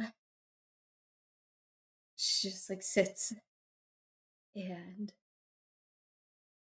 is gonna hug her knees up to her chest, and I'm sorry. I'm so sorry, Soren. I'm so sorry. You scared me so bad. You terrified me. And and you still do. And you still do sometimes. And uh and when your eyes go like that, that scares me because I saw that. I'm so When sorry that I've seen too much. what are you talking about? Penny, what Ugh. when my eyes what's wrong with my eyes? Would would they go black like that? Would they go all black? That no. No, that doesn't that that's not something that happens. Uh, it is. It's definitely something that happens. It happens. I know because because I see it like so frequently at night. I see your eyes go black like that in my dreams, and and then I saw it. Right, I just saw it. I saw it from all the way across the other side of the fence. I saw that. What is that? Why are you in my dreams? I don't know. I I don't know anything, Penny. Hmm. This is as much of a mystery to me as it is to you, but I need to know what about me scares you?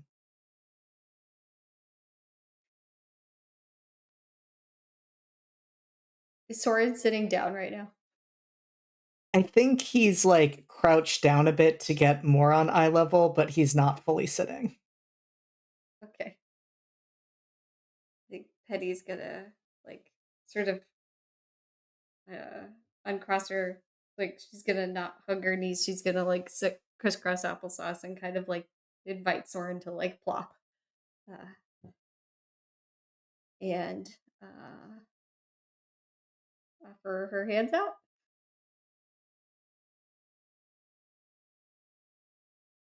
He's going to very tentatively take her hands. I will say he is still crouched. Um, he is prepared to move if he needs to move. Oh, okay. Okay. Hmm.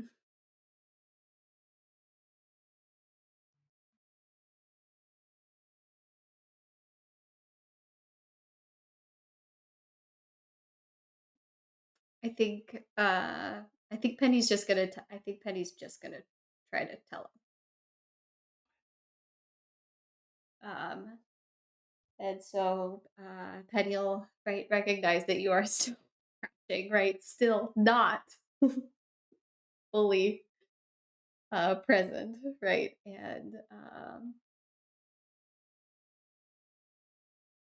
I I did I saw I saw I was behind you. I was there that night that it all happened. I saw the walk through the marshes. I saw you being led to the group. I saw, I heard the voices. Um, uh,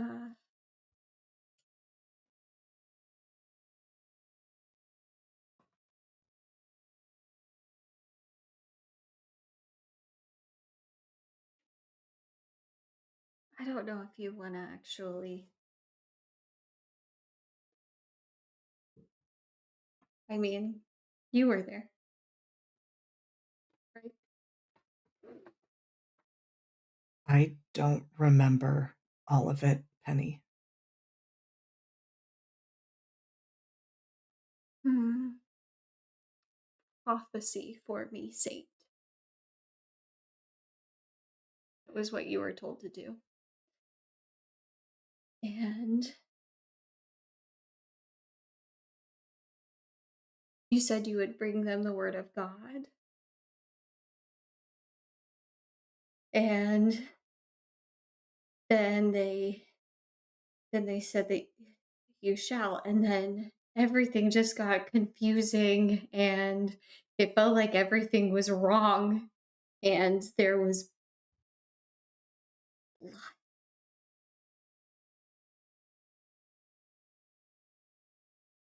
And then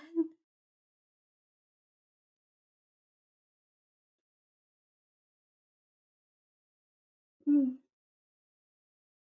and then they called you disappointing. I think they thought that you were dead. I'm sorry.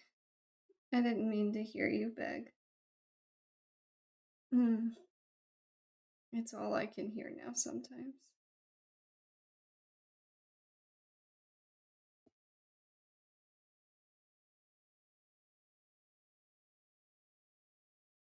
I'm sorry. I'm so sorry. I'm so sorry. So sorry.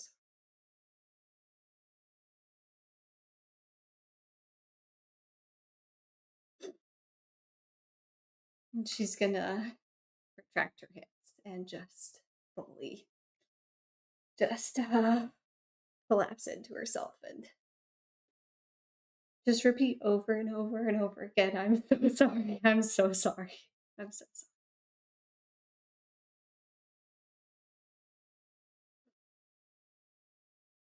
And because she retreats into herself, Penny doesn't see that after those moments of absolute shock from hearing his murder described in those ways,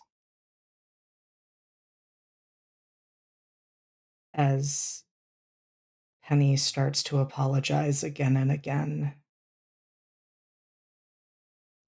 Soren's expression towards her actually softens,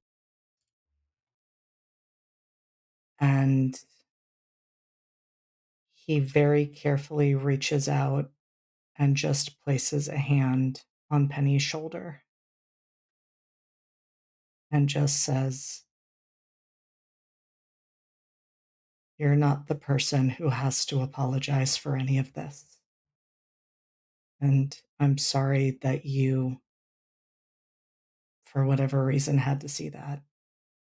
No one should have had to see something like that, but you are not the person who needs to be apologizing to me. You didn't cause this. You were just an innocent bystander." I don't know why I saw it. I don't know why. I didn't ask to see it. I didn't ask. I didn't want to see it. I didn't want to see it over and over and over again. I didn't want to be in the swamps with you. I didn't want to walk through that marshland. I'm so sorry that I was there. I didn't mean to. You didn't know.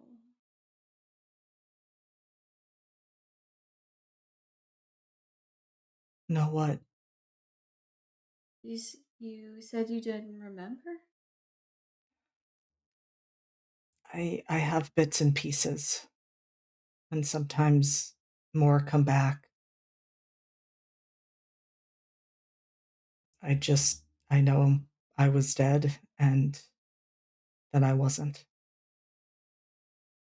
Hmm.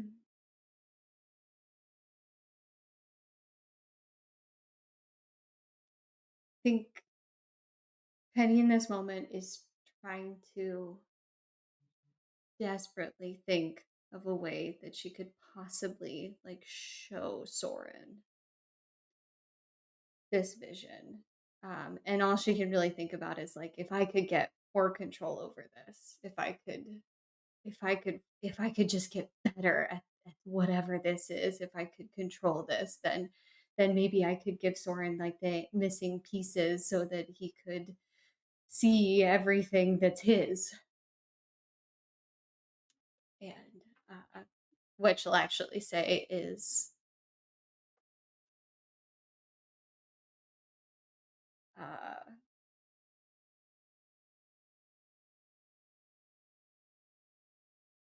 it's that's weird. That's weird that you don't know that. So weird. All of this is so weird, right? Hmm.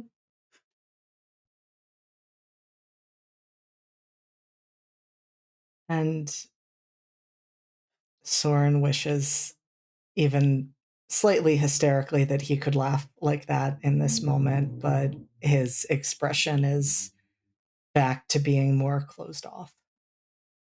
Uh, I think that yeah. I think these are intimate. This is still an intimacy move situation. I think so. Soren, do you want to do yours first?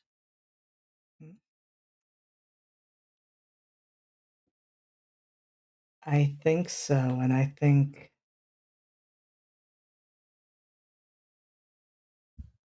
that the way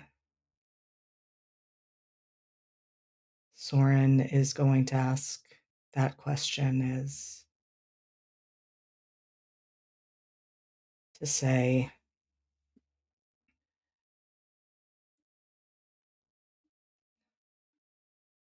I'm still I'm still trying to understand why I was brought back. And I think I'm starting to understand that, and that there are things that I'm going to have to do. and they're things that feel like they're bad things. I've never hurt anyone, but I'm realizing I might have to.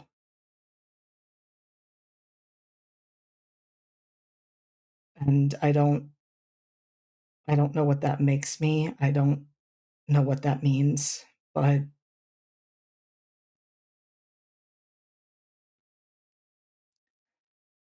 I don't know, Hmm. Penny, if I hurt those who would hurt me and would hurt others, is that bringing them to justice or is that an act of vengeance?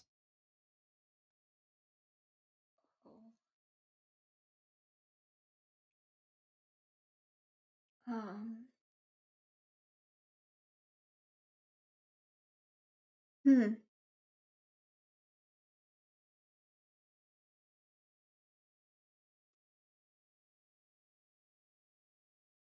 Hmm. You've seen me, and you've seen me in ways that no one else has. Who do you think I am?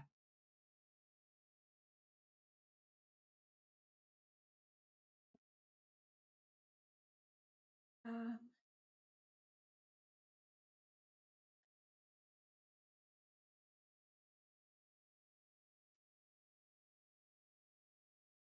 hmm.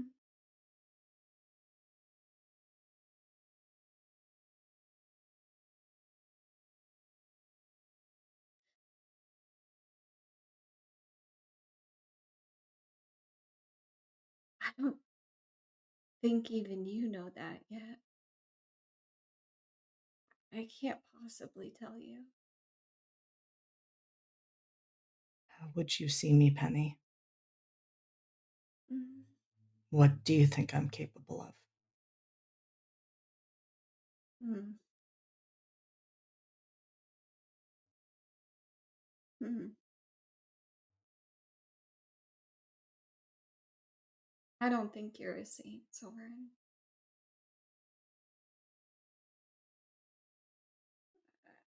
I'm so sorry. Well, I don't think you're wrong.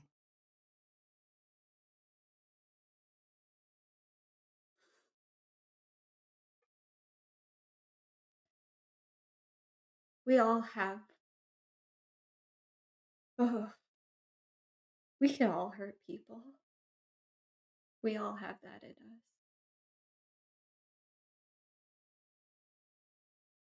Doesn't mean you're bad. You're not bad. I don't know who you are, but you're not bad.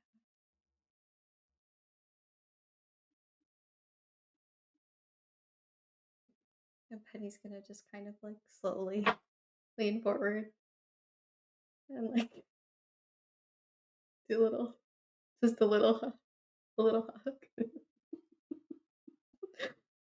So For timid. for uh system clarity, is Penny saying vengeance or justice? Mm, Because it sounds like yeah. if because it could go. What I'm hearing is that could go either way. Like I Mm-hmm. don't think you're bad. Could be like I don't think you are unjust. I think I think you are seeking justice. But it could also be I don't think it's a bad. It's wrong for you to seek vengeance. Yep. So Yeah. where's Penny's head at? I think Penny in oh god, ouch. Penny does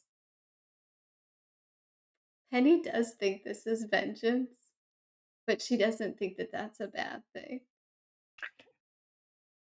Mark corruption, my guy. Yep. That's okay. Have you seen those underworld moves? They Oh, are dope yes. as hell. I want them. Corruption moves are so sick. Uh it's so good. Hmm. Uh Penny I'm gonna leave this up to you. I feel like narratively, Soren definitely gave us an intimacy move. I can see this kind of going either way for Penny. Either this was a moment of genuine intimacy, but this could also feel like being cornered and having all of that sort of like drawn out of you unwillingly, in which case it might not trigger your intimacy move. So I'm kind of wondering how you're feeling about this. Yeah, right. So I think at the beginning, Penny definitely was feeling that like cornered. I don't want to talk about this. I feel so guilty about all of this. This feels like a secret that I never thought I would ever say out loud. Right. And then Soren did have that moment of vulnerability in that way, the asking her to of saying that she's seen him. And I think that as it's funny because I think Penny doesn't want to have a vision about Soren right now, right? But I think she can't help herself still, right? She Mhm. wants so badly to comfort this person and to show Soren um that it doesn't like good, bad does not matter to Penny. She just sees you and accepts that. And that's why she hugged him. All right. You see, I'm not gonna make us wait for this one because I feel like I'm always ending on your prophecy moves. And like Yeah. we'll come back next session. So I'm not gonna do that this time. Mhm. Uh you see a vision of Soren. Mm. You see Soren standing in the wreckage of a building. You can't tell what this building was. That's not specifically familiar to you. You see Soren standing in the wreckage of the building. He's holding a piece of rebar like a javelin, like a lance.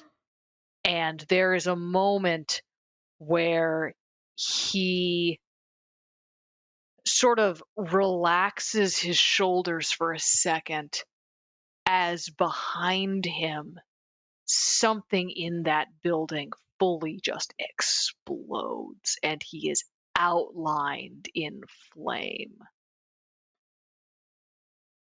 And the Oh. expression you see on his face, he is injured, like seriously battle damaged.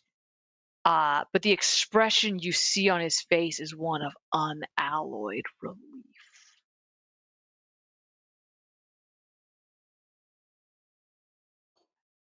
I want to be extremely clear. This is the sickest shit you have ever seen. This Ugh. vision belongs lovingly airbrushed on the side of a van. This Oh is so fucking sick. my god. Dope as hell, This is man. dope as hell. Uh yeah, no. He is like this is Soren in a full action movie. Like something just Oh my god. explodes behind him and you see the look on his face just of relief leaning on this Mhm. rebar spear. Mhm. Uh Mhm. his eyes catch you because they're black from edge to edge, but you see in that look of relief from that inky blackness those bright blue irises appear. And you see, instead of that flat blankness, you see just Soren. Soren and the blankness together. Mm.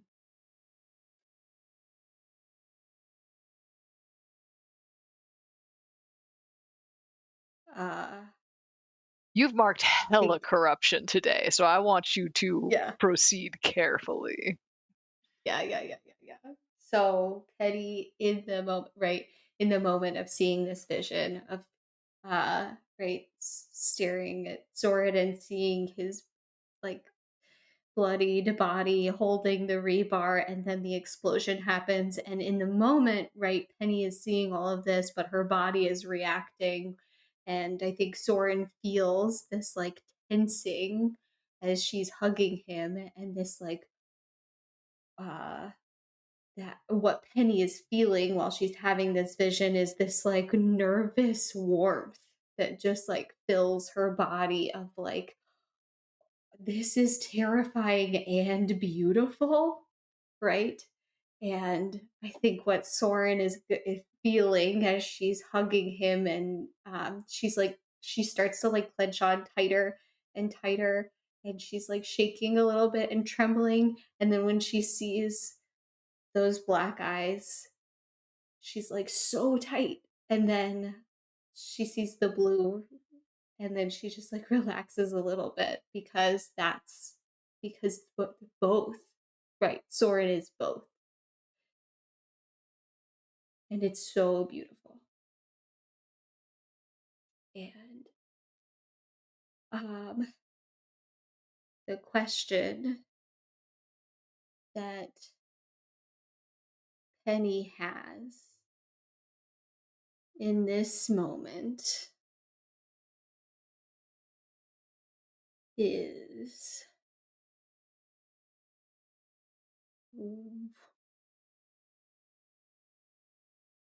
what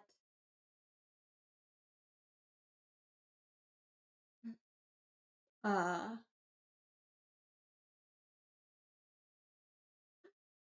uh, what needs to happen for both to be present?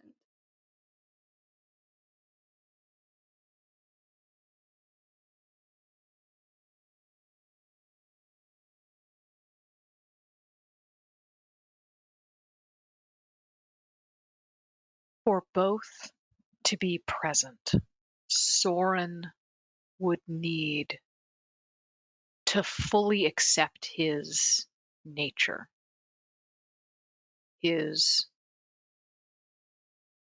position, his role.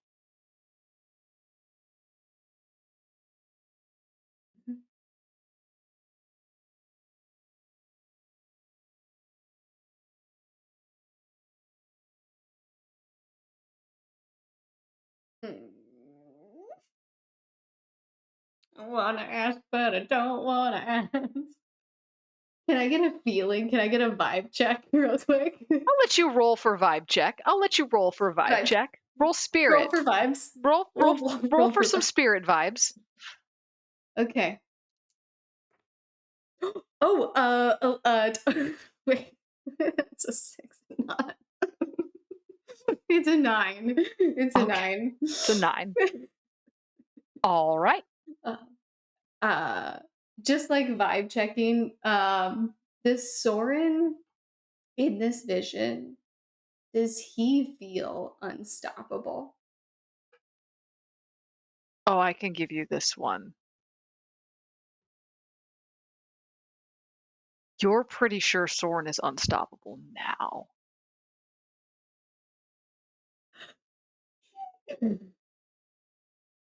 Cool. So cool. That's so fucking cool, Della. That's so sweet. Fucking metal, bruh. The Revenant playbook is so fucking metal, you guys. It's amazing. So metal. I chose fucked up moves and I love it. Oh my god. Metal, sick as hell. Shit, girl. Oh Okay, yeah. bye. I have. Malchus played a Revenant in our long-standing Urban Shadows game, and it is sick as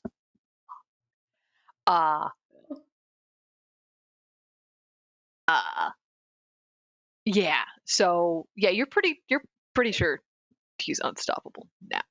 Yeah, I think probably right as Penny comes out from this vision and she realizes how she's like sort of like slowly coming back to reality, and she still feels Soren's body, right? And then she realizes how relaxed her body is holding on to his body, and how scary that could look to other people, how scary that vision could look to other people. And what she feels is then she's trying to hold back that fear. She's trying to like calm that fear down a little bit, and just to show Soren that like uh I see you. There's You don't have to be afraid. And I think she'll pull back and she'll say just that, right? Uh, you don't have to be afraid of yourself.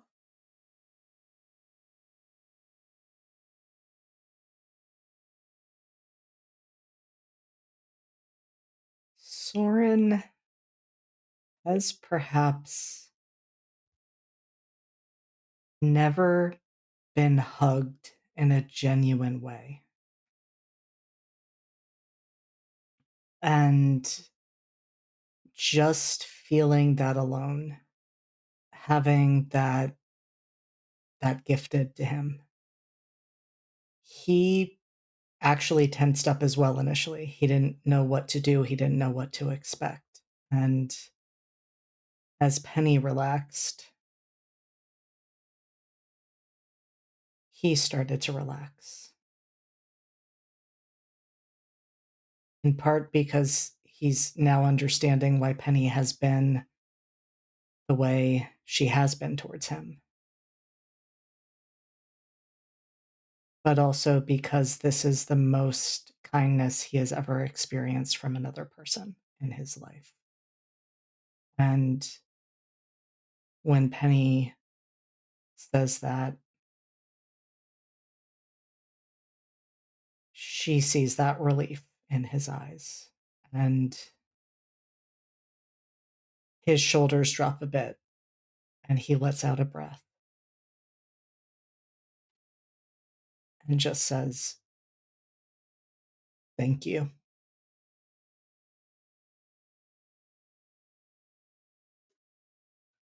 Thank you.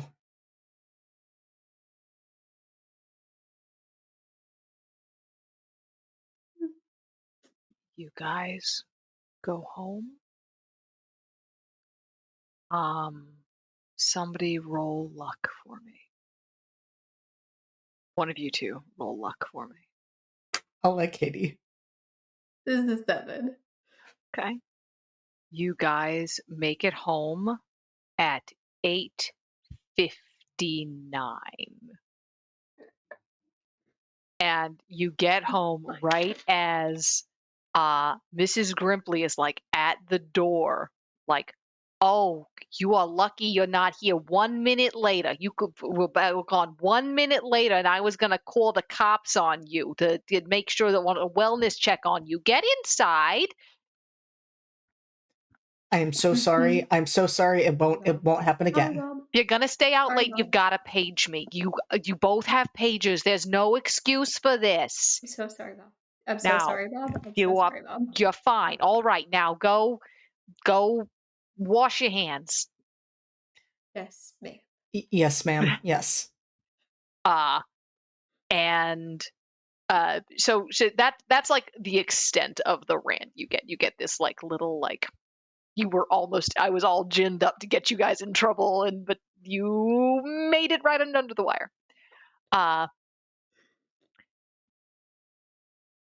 Wow, Penny making friends with all the bioweapons. You're just Bioweapons only. yeah. Oh, bioweapons only merch when? Yeah, I think that's a good question, Malchus. When are we going to get Mhm. bioweapons only? Get to it. Uh, Okay. I am afraid at this exact moment I'm going to need to run away for like 5 minutes. So I'm going to Yeah. put myself on a brief pause and we Yeah. will return. JD, you can either roll us out or you can all talk amongst yourselves, whatever you prefer. I'll roll us out. I'll give us a 5-minute break. Sounds good. All right, quick 5-minute break. Bye. Thank you for waiting, ladies and gentlemen. We are back.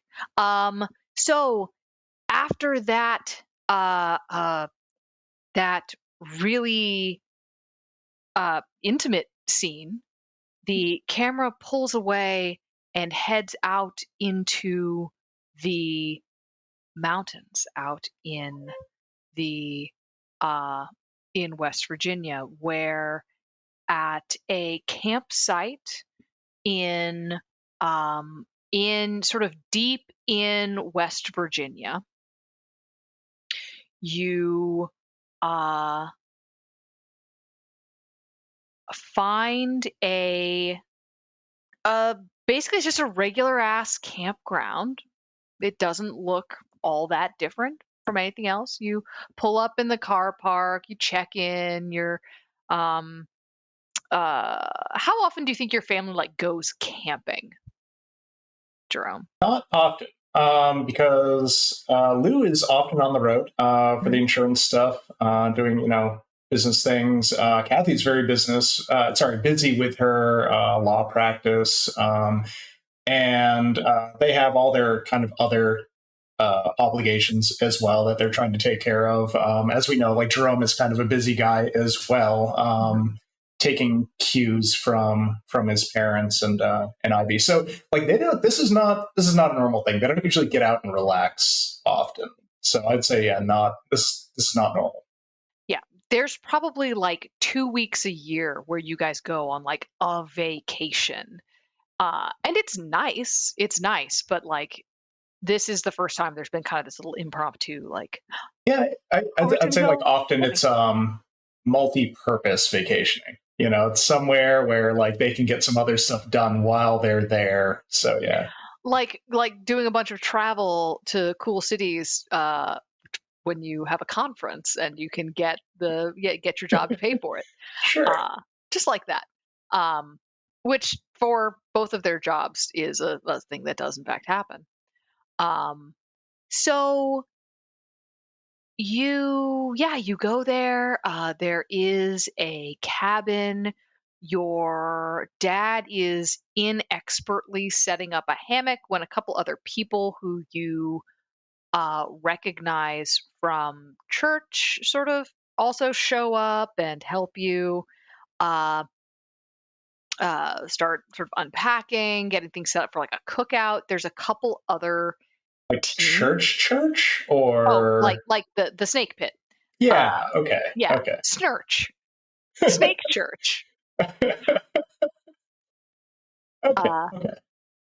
Sorry, y'all laid the heaven that into the world. I didn't start I'm that. so sorry. Hearing you say it out loud is different, right? Snurch coming from your voices, it hits different. It Is hits all. different. It could be worse. It could It's have been right in the here. Stitch voice. So let's just Oh God, let's where's just my count wall? our goddamn blessings. So yeah, so some people from from the snake pit, from sort of your social circle come up. There's a couple other teens there. You actually do see um uh what was his name? Your friend Oh, Sam. Sam. Yeah, you see Sam is there. He kind of waves, um sort of comes by and says, hey, what's up? Hey, Sam. How you doing? I haven't seen you in a while. I've been busy. I've been busy, you know. Uh Managed to get out here, Jackson and Riley, let me drive in with them. So excited to see you're going to get your initiation. Yeah. Oh, you heard about that? Yeah. I'm pretty excited. Like that's should be cool, right? Yeah, it's wild. It's wild. So, should be neat. We're gonna go get that set up for tonight, and it'll be good. Cool. Ace didn't actually make it out here, right? Like he doesn't usually come out to these Oh things. no, cause I mean, he sort of looks around and shrugs and goes like, "This isn't Ace's church, man. Yeah, that's what I'm saying. That's okay. Wasn't sure where he fit in. So We serve a greater power." Uh, so he like high fives you, it's good to and see you, Sam. that's good to see you too. Hey, do you know this girl, Imogen? Oh yeah, yeah. I mean, not super well, but getting to know them better. Yeah, yeah, yeah. All right, I think they're getting into some shit. Yeah, I wouldn't be too surprised about that. What kind? They they asked me to get some stuff for them, Oh, yeah. and I think that there is a uh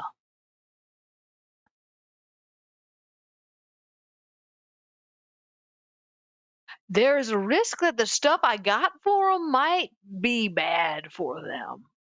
Might lead them down some paths that they wish they had not gone down. But, I'm sitting here about to help perform a demonic initiation ritual. So, maybe my idea of what a bad road to walk down is a little different than what they might be thinking is a bad road to walk Well, down. it's. I mean, who knows? What kind of stuff, and can I help? I don't want to tell too much of their business, but I know you're close. You're close in age. You're a little younger than they are, so I don't want to tell their business too much. But Well, I do. they actually kind of yeah, no, they were supposed to do something for me, and they messed up pretty bad recently. So like, it would actually be good for me to know. Oh, I got them a whole bunch of boxes that should have been shredded of various files from the church, like the church Nice. accounting office. All right. So Okay. I mean that follows. I think so. I mean anything interesting?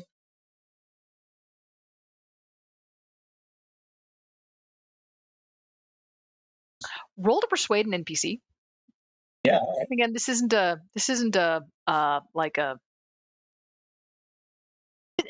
like a really like he's not opposing you, but like he's also not trying to tell Imogen's business. Yeah.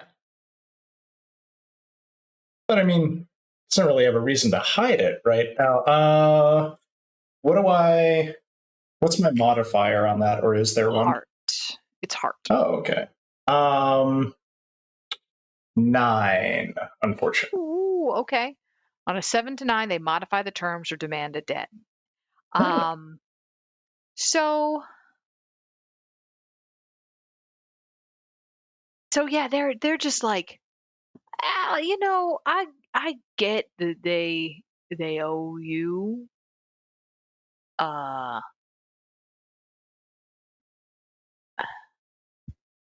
here's the thing. They're getting me something, and they haven't followed through with that yet. So I don't feel comfortable telling you their business until they've followed through on that, especially with this news that you've given me that they might be less than reliable. Yeah, yeah. No, that's cool. That's cool, Sam. I understand. So, hey, why don't you and me meet up Morningstar Diner after all of this? After all of this is done, we head back home. You're buying, and once I get the thing that I need from them, I can tell you everything you need to know. Yeah, sounds cool. I mean, when's all that going to be? Do we want to just meet up on like Wednesday or something, or do you want to give me a page? I can't. I ain't got no pager. Where am I keeping a pager? And he says that, all right, why don't we meet on, yeah, we can meet on Wednesday. That should work. Yeah. Okay. Sounds good. You have church group on Wednesdays. You know that. Your character would know that you have church group on Wednesdays. Yeah, but it would be earlier in But the day. I just wanted to give him a little bit of time. So, because we got to get back to the city. He's got to meet with her, do whatever, give it a couple days. So, yeah. All right. Sounds good, Sam. Hey, he reaches out and, shake his hand or whatever. It's really good seeing you. Yeah, it's great to see you too. And I'm excited about tonight. So, yeah. It's going to be great. So the setup kind of continues, and people come by and talk to you, chat with you, congratulate you. There's probably all in all maybe like a dozen, maybe 15 people here. So yeah, like a dozen people other than you and your parents. Do I recognize all of them from the snake pit, or just some? Give me a put a face, sort of this is going to be like a group put a face to a name roll. So you're gonna roll with wild, Oh yeah. Okay. Cool. right? Because you're wild, right? Or are you Yep. knight? Yep. Oh wow, that was terrible. I rolled 2, and I'll add 1 to that. Yeah. So. Got 3. So this is one of those situations. I'm sure you remember situations like this when you were a kid or a teen, when it's a whole bunch of your parents, not to be mean, like second string friends or like work friends. It's not like the people they hang out with like on a regular basis. So it's a little bit like, other than Sam, you recognize like maybe a handful of the other people, but they're not like the people you really talk to in uh Snake Church. Say the word, Stella. Say the words. Snurch. Say it. Snake Okay, now Church. say it in a Stitch voice. Yeah. Pay me $25. Not me. Pay Rainbow Railroad $25, and I'll just okay. I will. I'll Venmo it straight to you, and you can put it to Yeah, me. okay, there we go. So yeah, unfortunately, you don't really know anyone there. Yeah, so I mean, we go to Snurch only because like we kind of have to. It's to blend in. I don't take it that seriously. I know Sam, but like a lot of these people, I'm like, oh, I should probably know these people. But because that's I kind don't. of the whole thing about being sort of a hidden sect, is that you're hidden. You didn't know that any of these people were part of your Who? like Yeah. hidden cult. Like, that's sort of news to you. Like, Sam's presence is not super surprising to you. But a lot of the others are. Yeah. Okay. Or not, aren't surprising to you, but it's like a Cool. because you just didn't know.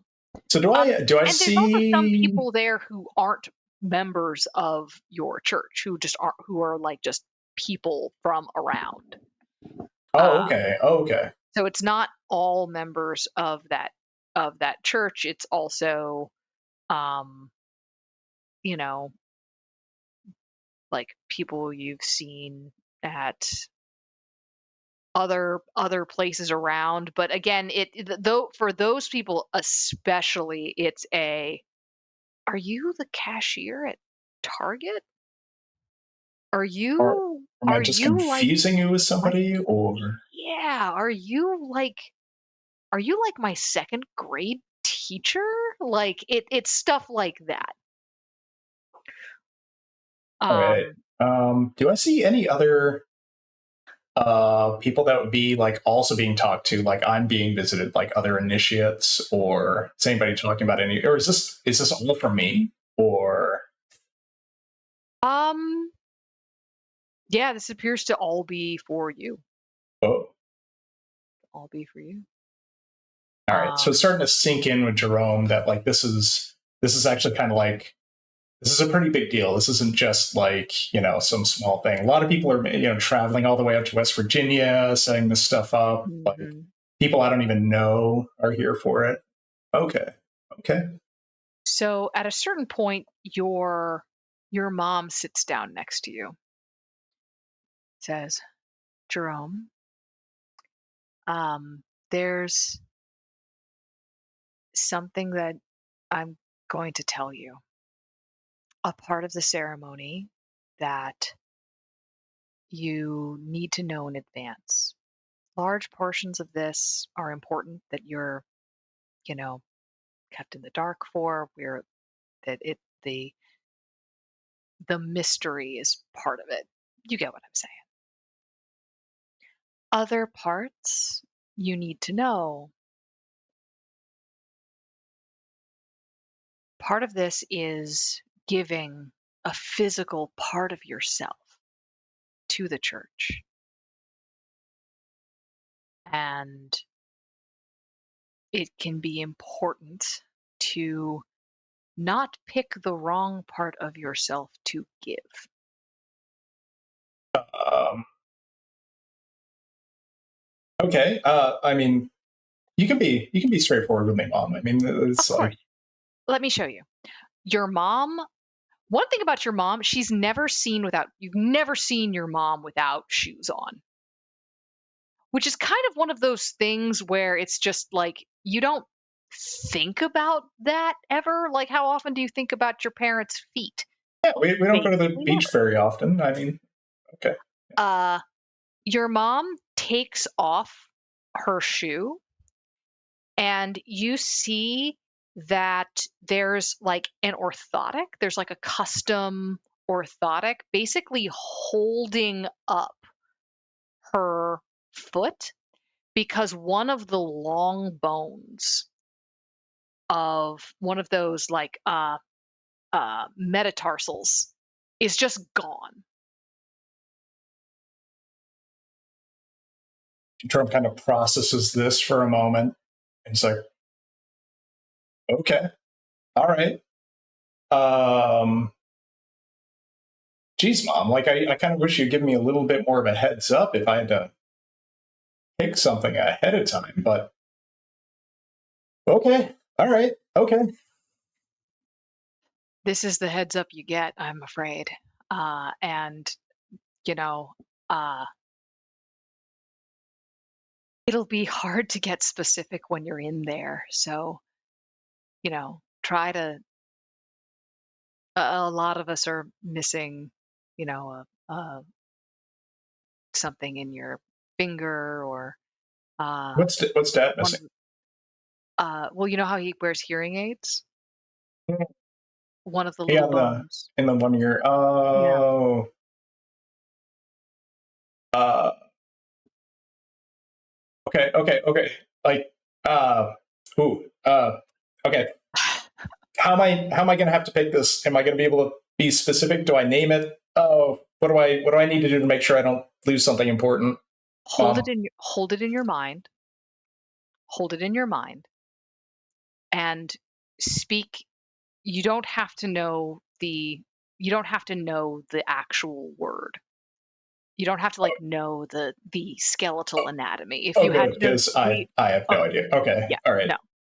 You don't have to know the piece of anatomy. but you do have to hold that piece. You have to hold the image of it in your mind. Yeah. Okay. Okay. Um. Uh. Can you and Dad let me know? Like, what's a good bone? What's a good bone? You, I haven't had a whole lot of problem with my feet. You could always give a finger bone, a toe bone. Um, your father can't hear out of that ear, but there's enough of a deaf community here where that hasn't been too much of a hamper. Can I give Uh, him a tooth? What about a tooth? Teeth aren't bones. Um.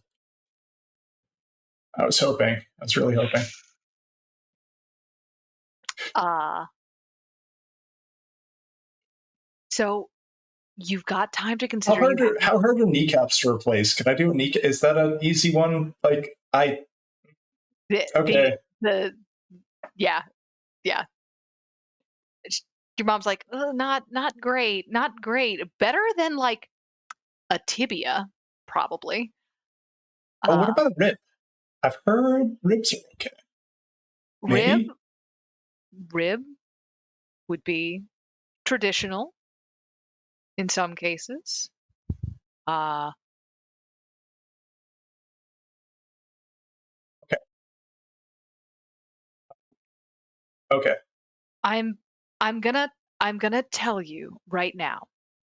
Uh, it's probably not as gross as you're thinking. Oh, I didn't even get that far. Okay. Yeah. Okay. Thanks, Mom. All right. Yeah. What's it gonna be like then? Okay. Again, I can't tell you too much. I can tell you that it hurts, but not as much as you're probably afraid of. Yes. I hadn't. Okay. Yeah. Now I'm a little afraid, but okay. All right.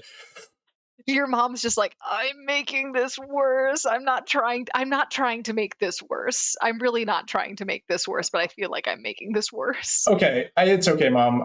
I'm just. Give me a second here. All right. I can do this. Is it gonna be? Is it gonna be Ivy? Yes, Do it. Okay. of course. It'll be all right then. I think it'll be okay. What we get in return is the knowledge of and ability to call on them, to use their name and to use their power in greater secrecy. Oh no. Is this the bird statuette that I had? Was that uh is there any oh okay. Is is there anybody here whose bones I lost?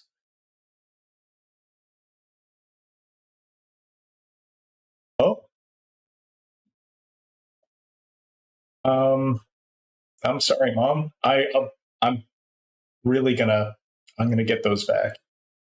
I didn't know. I wish I knew. I wish I knew. Yeah, Uh, yeah, that's a lot. yeah. That was a pretty That's a pretty colossal screw up, kid. I'm I not didn't gonna know. lie to you. I didn't know. I know. Um all right. I know Okay. you didn't know. Here's the deal though.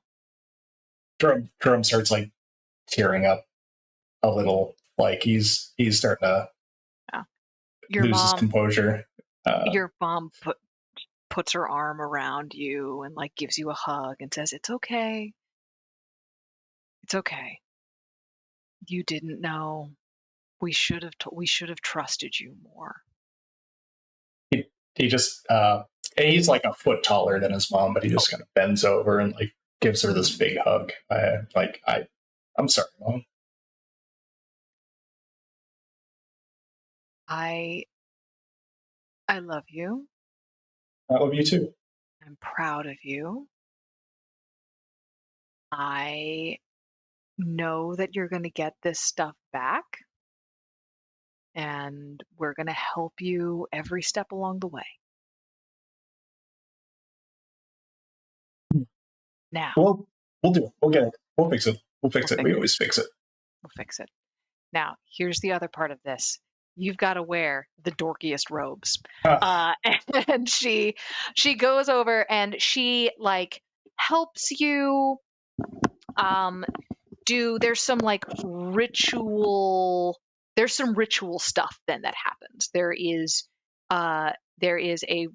you are bathed, your hair is cut, not like shaving your head, but like there's that's also done kind of ritualistically where they like cut like a bit of your hair and that is thrown onto a fire, much to everyone's distaste. There is chanting at a certain point in the evening. You are sort of guided through different stations where there's like call and responses, all of which you know. Some of them you're like given a little book to read from, and so on and so forth. Like you ring little bells, you do a whole bunch of weird ritual things. As the night falls, people are building an altar out of like a stone slab and on these two felled tree trunks. And people are starting to throw some like things on the fire that give off this smoke that makes you dizzy. And you're like, I have been to Snurch. I know what that shit is. That is just opium poppies thrown straight on a fire. You are Oh, just, they are burning like all kinds of things that just cause lightheadedness, drowsiness, and you start to get a little woozy, a little dreamy. Drum does try to actually stay away from that if possible. I don't know if they're like making him stay near it or You basically can't. That's sort of part of this. This is sort of there is a you are being sort of drawn through this process. Roll with blood if you want to try to keep your wits about you despite the smoke. yeah. Because he's not really. This is new, so he's going to try and keep his wits about him. Yeah. That was not great. I think it's a 6. Are you rolling with Amherst dice? I'm not. See, that's the problem. That's the problem. I'm not rolling with Amherst dice, and I should. That's a. You said with blood, yeah, 6. Okay, yeah. Does anybody want to donate $15 to give this man, to bump him up a success category? Does anybody want to? No, I desperately want Jerome to get stoned at Snurch. Yeah, you 100%. are super Yeah, Sorry. He needs Stone Jerome at Snurch getting his rip taken Can't out. help you. Yep. Wish I Yep. could. Yep. Oh, sorry, my man. Yep. So yeah, you are fully looped out, but you're feeling good. Like it doesn't feel bad. Like you're like laughing. Some of the stuff that you're doing is like just kind of silly. Like they put like a full like wolf pelt on you with the little mouth, and it's That's just fun. kind of, and everybody seems, some people there are being like really like serious about this, like, and some people there are like just clearly, Sam is there and he's like winking at you like this is silly. I think Jerome's pretty relaxed, all in all, right? Like he's always had a pretty what's it called, informal relationship with Ivy. She's never been like this big stern presence, and I think he sort of feels like he's around family, and he's kind of like this smoke and everything that's happening. He's more relaxed and kind of loosened up. So I'm going to say he's probably not paying too much attention to the extremely stern people. They just seem like they're going a little over the top. Like why would you need to do that? And you sort of get to the altar where they have set up a big Baroque mirror and a basin of water, and they're doing very much the same kind of ritual that your mother was doing previously of the water. And they hand you a lancet and tell you to drip your blood into the bowl until the bowl is full, All right. full to almost overflowing. How big is this bowl, out of curiosity? He So lances his.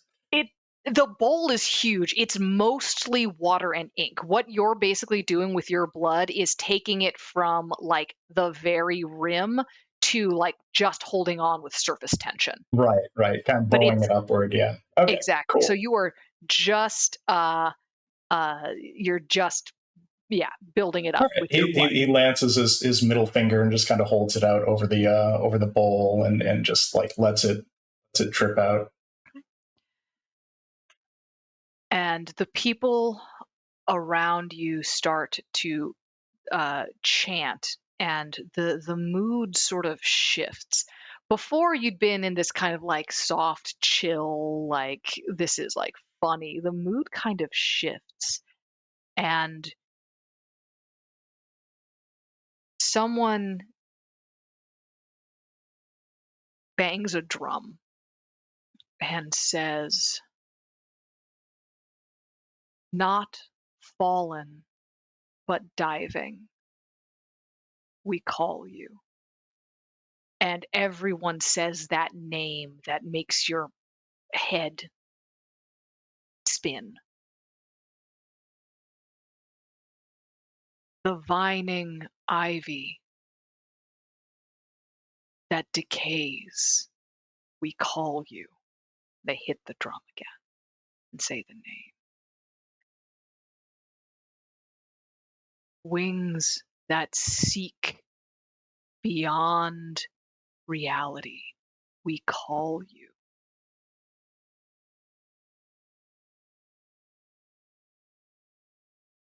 Sight beyond life, we call you.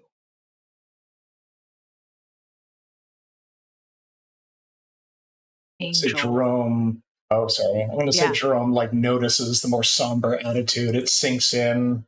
It's like cutting through the fuzziness of the opium induced sort of haze he was in, and kind of realizes he has this wolf head on him. His hand is still out over this bowl, dripping blood, and he just kind of pulls himself up and just tries to stand up straight and realizes he's the focus of like all of this attention, and tries to act appropriately, however that might be. Yeah. The litany of names, of titles, rolls on, and then you are instructed to blow on the bowl of water as you'd seen your mother do, to take your hand away and blow on the bowl.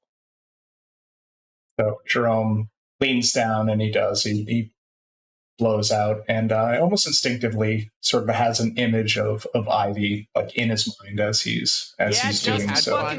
This is the right thing that down, dude.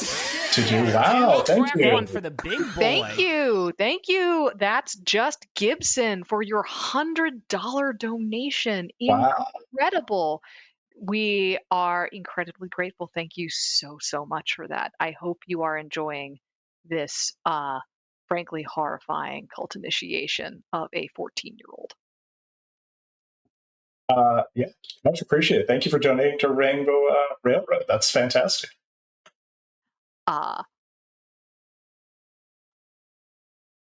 You are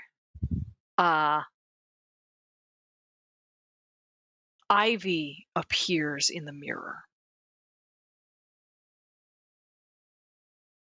and looks at you and says, "Initiate Jerome Nears, who has served me well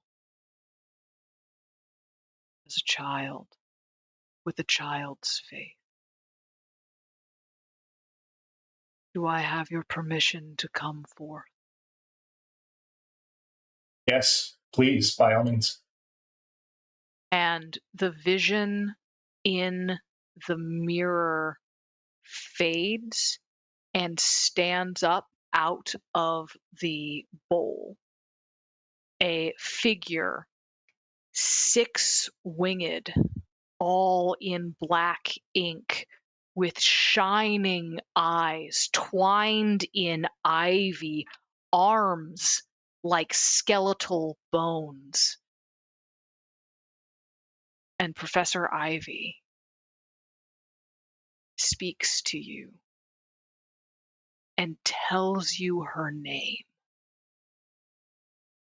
Rome kneels. He just kneels before this figure. He just goes right down. This is like awe-inspiring and terrifying. He doesn't know what to say. Doesn't say anything, but just goes down on a knee and bows before this incredibly terrible power. Child of Catherine and Lawrence, what do you offer me? What do you offer this company? He pictures in his mind the safest thing that he could think of, which is the rib, the traditional rib. He's just like, okay, I can hide this. I can work around this. Like, it'll be all right. So he just holds that in his mind. Stand and approach. Jerome pulls himself up, trying to stand straight, and approaches.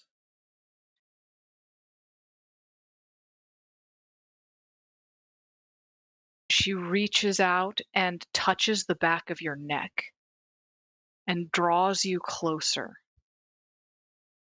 And for a moment rests her forehead on your forehead, closing her eyes. And you feel like she should be like wet and sticky. She's just water and ink, but you feel warmth.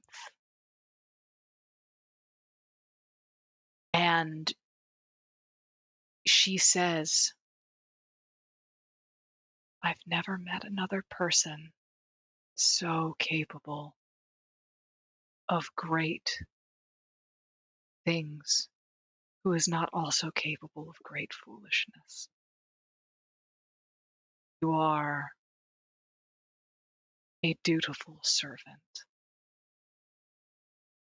and you are well loved, Jerome Mears. And her hand sinks into your body. Her other hand sinks into the flesh of your stomach, and you can feel her reaching in, and as her fingers curl up against and around through the intercostal muscles and pulling tension, and suddenly it comes free with a horrifying sound, and feeling it's like you popped your knuckles in the side of your rib times 1,000. And it comes free of your body, and you see the curving white, almost rosy line of living bone in Ivy's black ink hand, and her 6 wings fold around you and her for one final time, and she whispers to you again her name, her true name that you can call on at any time. She steps away and dissolves into ink and mist, and the bone is gone with her. Oh, that's awesome.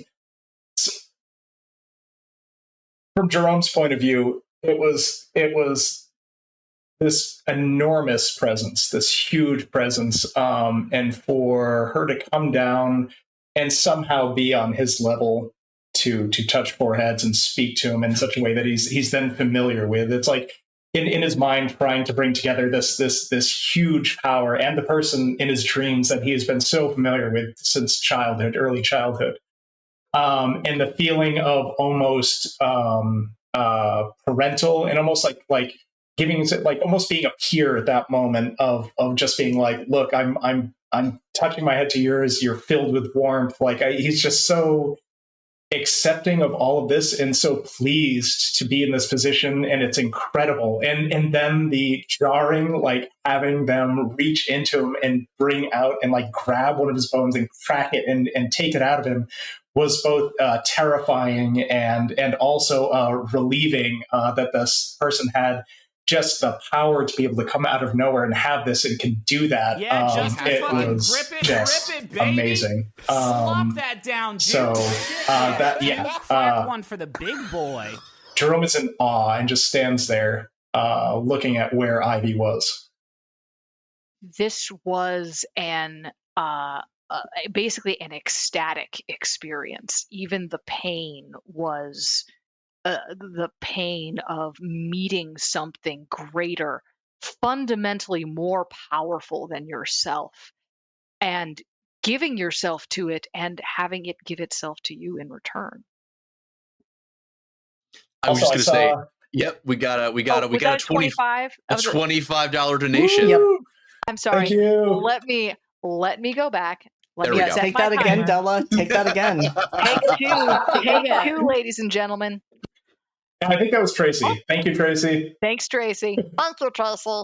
This pain, well, this was fundamentally an ecstatic experience. Even the pain was profoundly powerful, an exchange of your essence and the essence of this divinity. This was a demon, fully a demon, but is also a a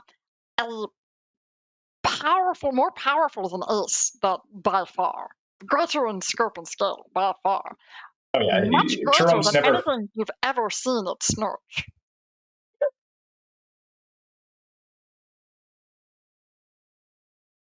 There it was. Yeah, just entirely encompassing, and that it was amazing.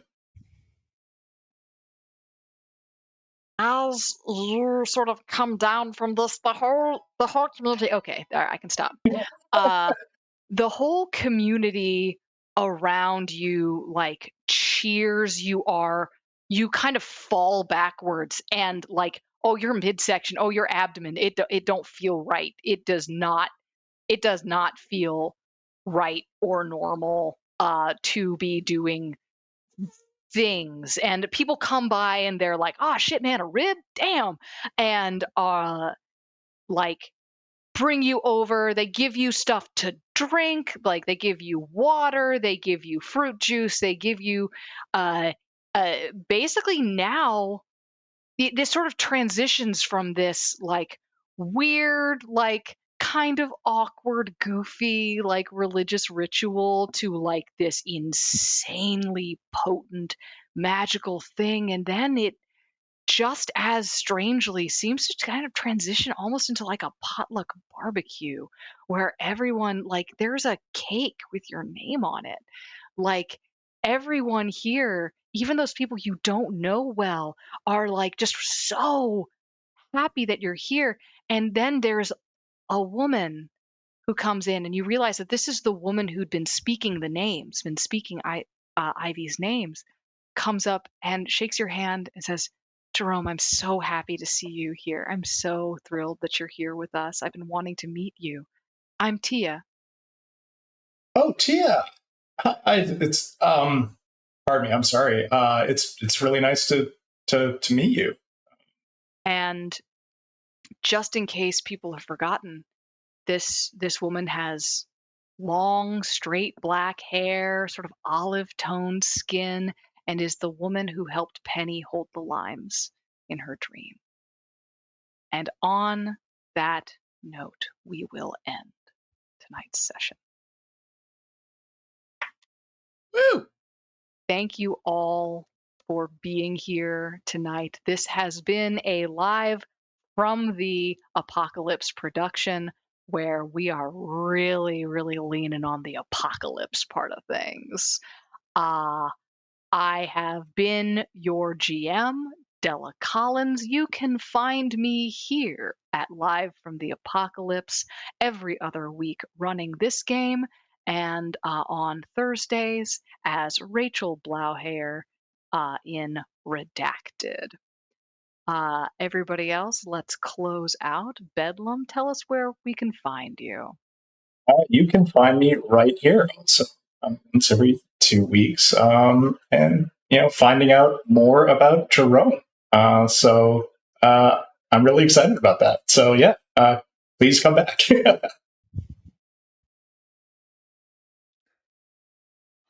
Oh, welcome to the apocalypse. All right, Brendan. Hey, yes. It is me again. I was Brendan. You can find me also here. I don't really do a lot of social media outside of this, so yeah, you can find me here doing things. I also play Alex Sandowski, aka Victory, over on our Masks actual play padcast. Padcast Yes. every other week. If you enjoy teenage superhero melodrama as opposed to teenage monster melodrama, very definitely distinct things. I also run. I'm in the middle of running the last ultimate 3 sessions of our Elder Horror Pokemon Sports anime, Missing Numbers, every other Tuesday. I also ran Cryptid Community College, our Monster of the Week actual play podcast, season 2 of which will be starting up, recording here on the channel at the beginning of August. So stay tuned for more deets on that shiz. And I think that is it for me. I'm profoundly hype for season 2 of Cryptid Community College. JD, tell us where we can find you. And let's count down, ladies and gentlemen. Let's count down. Okay, if I am being forced to do this, if I'm being bullied into doing this, Oh yeah. well, to start with, you can find me in like 2 hours back here running table 2 of a season of Secrets and Shadows, which will be going on for 3 more sessions. We will be wrapping up near the middle to end of this month, and we will be returning probably in September for season 2. That is our Regency Monster Hearts game, and it is going to be a good time tonight. You can find me as well. I'm just going to do Live from the Apocalypse for now. You can find me next Tuesday in Class Reunion as Hunter. You can find me back doing, you can find me for the Founders Day finale next Wednesday, doing Table 1 for a season of Secrets and Shadows next Friday. Then I'll be back for Academy H that Sunday. And I also run Redacted, the game Della mentioned, but we will be off for a month. I'm getting a break. I'm taking care of myself. Don't judge me. And then I will be both playing in and running a table for Shadows Between the Stacks, which is our Call of Cthulhu Dark Academia game, which will be starting on Wildcard Wednesdays near the middle of this month. You can also find me with Tales from the Table Studios just about every Monday in their SCP game, A Crumbling Foundation. And I am currently with RPGs Uncovered for our demo play of Locus. And I think that is all I have to disclose at this time. The only other thing I will say is learn about Bones. It's a great book. You should enjoy it. Everyone should learn about Bones. Turns out Bones could be more important than you think. If you ever wondered what bone to pick, this book will teach you. Got a bone to pick with you. I'm really sorry about that, guys. I don't have an excuse. I just have apologies. Katie. What an excellent segue, because I did spend the entirety of 2022 working in orthopedics, and thus I also have many bones to pick. I learned all of the knowledge that I have about bones, obviously, from that book. Exactly. So, it's true. Thank you very much. It's a medical textbook. It is a medical textbook. It is 100% a medical textbook. Hi, everybody. I have been and probably always will be Katie. And I especially was her today. I was also Penny. She had a time and a half. What a beautiful session this was. I'm so grateful to have been a part of it, honestly, truly, just like from the bottom of my very big little heart. So happy to be here. You can find me on Twitter, right? Because I got a pager there, pager 2266. You can also find me in the Discord hanging out for Life from the Apocalypse as Catix. And you can, I don't know, just like hit me up or whatever. It's cool. It's whatever. It's chill. It's fine. Everything's good. Bottom S, bitches. Bonum est. All right. So just to let everybody know, unfortunately, we do have a normal 2-week rotation, but we will not be here on our next 2-week rotation. Ordinarily, we would be here on the 16th, but we are not, partially because JD needs a break, but mostly it's actually my fault. It's my 10-year wedding anniversary, and as much as I would love to spend that with you guys, I ain't gonna. So I hope everybody here has a fantastic week. This was an insanely fun session to run. I hope you all enjoyed it even half as much as I did, because this was bonkers. JD, do you want to take us out? Find us somebody to raid? Yes, I will go find somebody to raid, so hang around as we go to the thanks for watching screen. Thank you all for being here, and come back tonight if you're able. We love you all.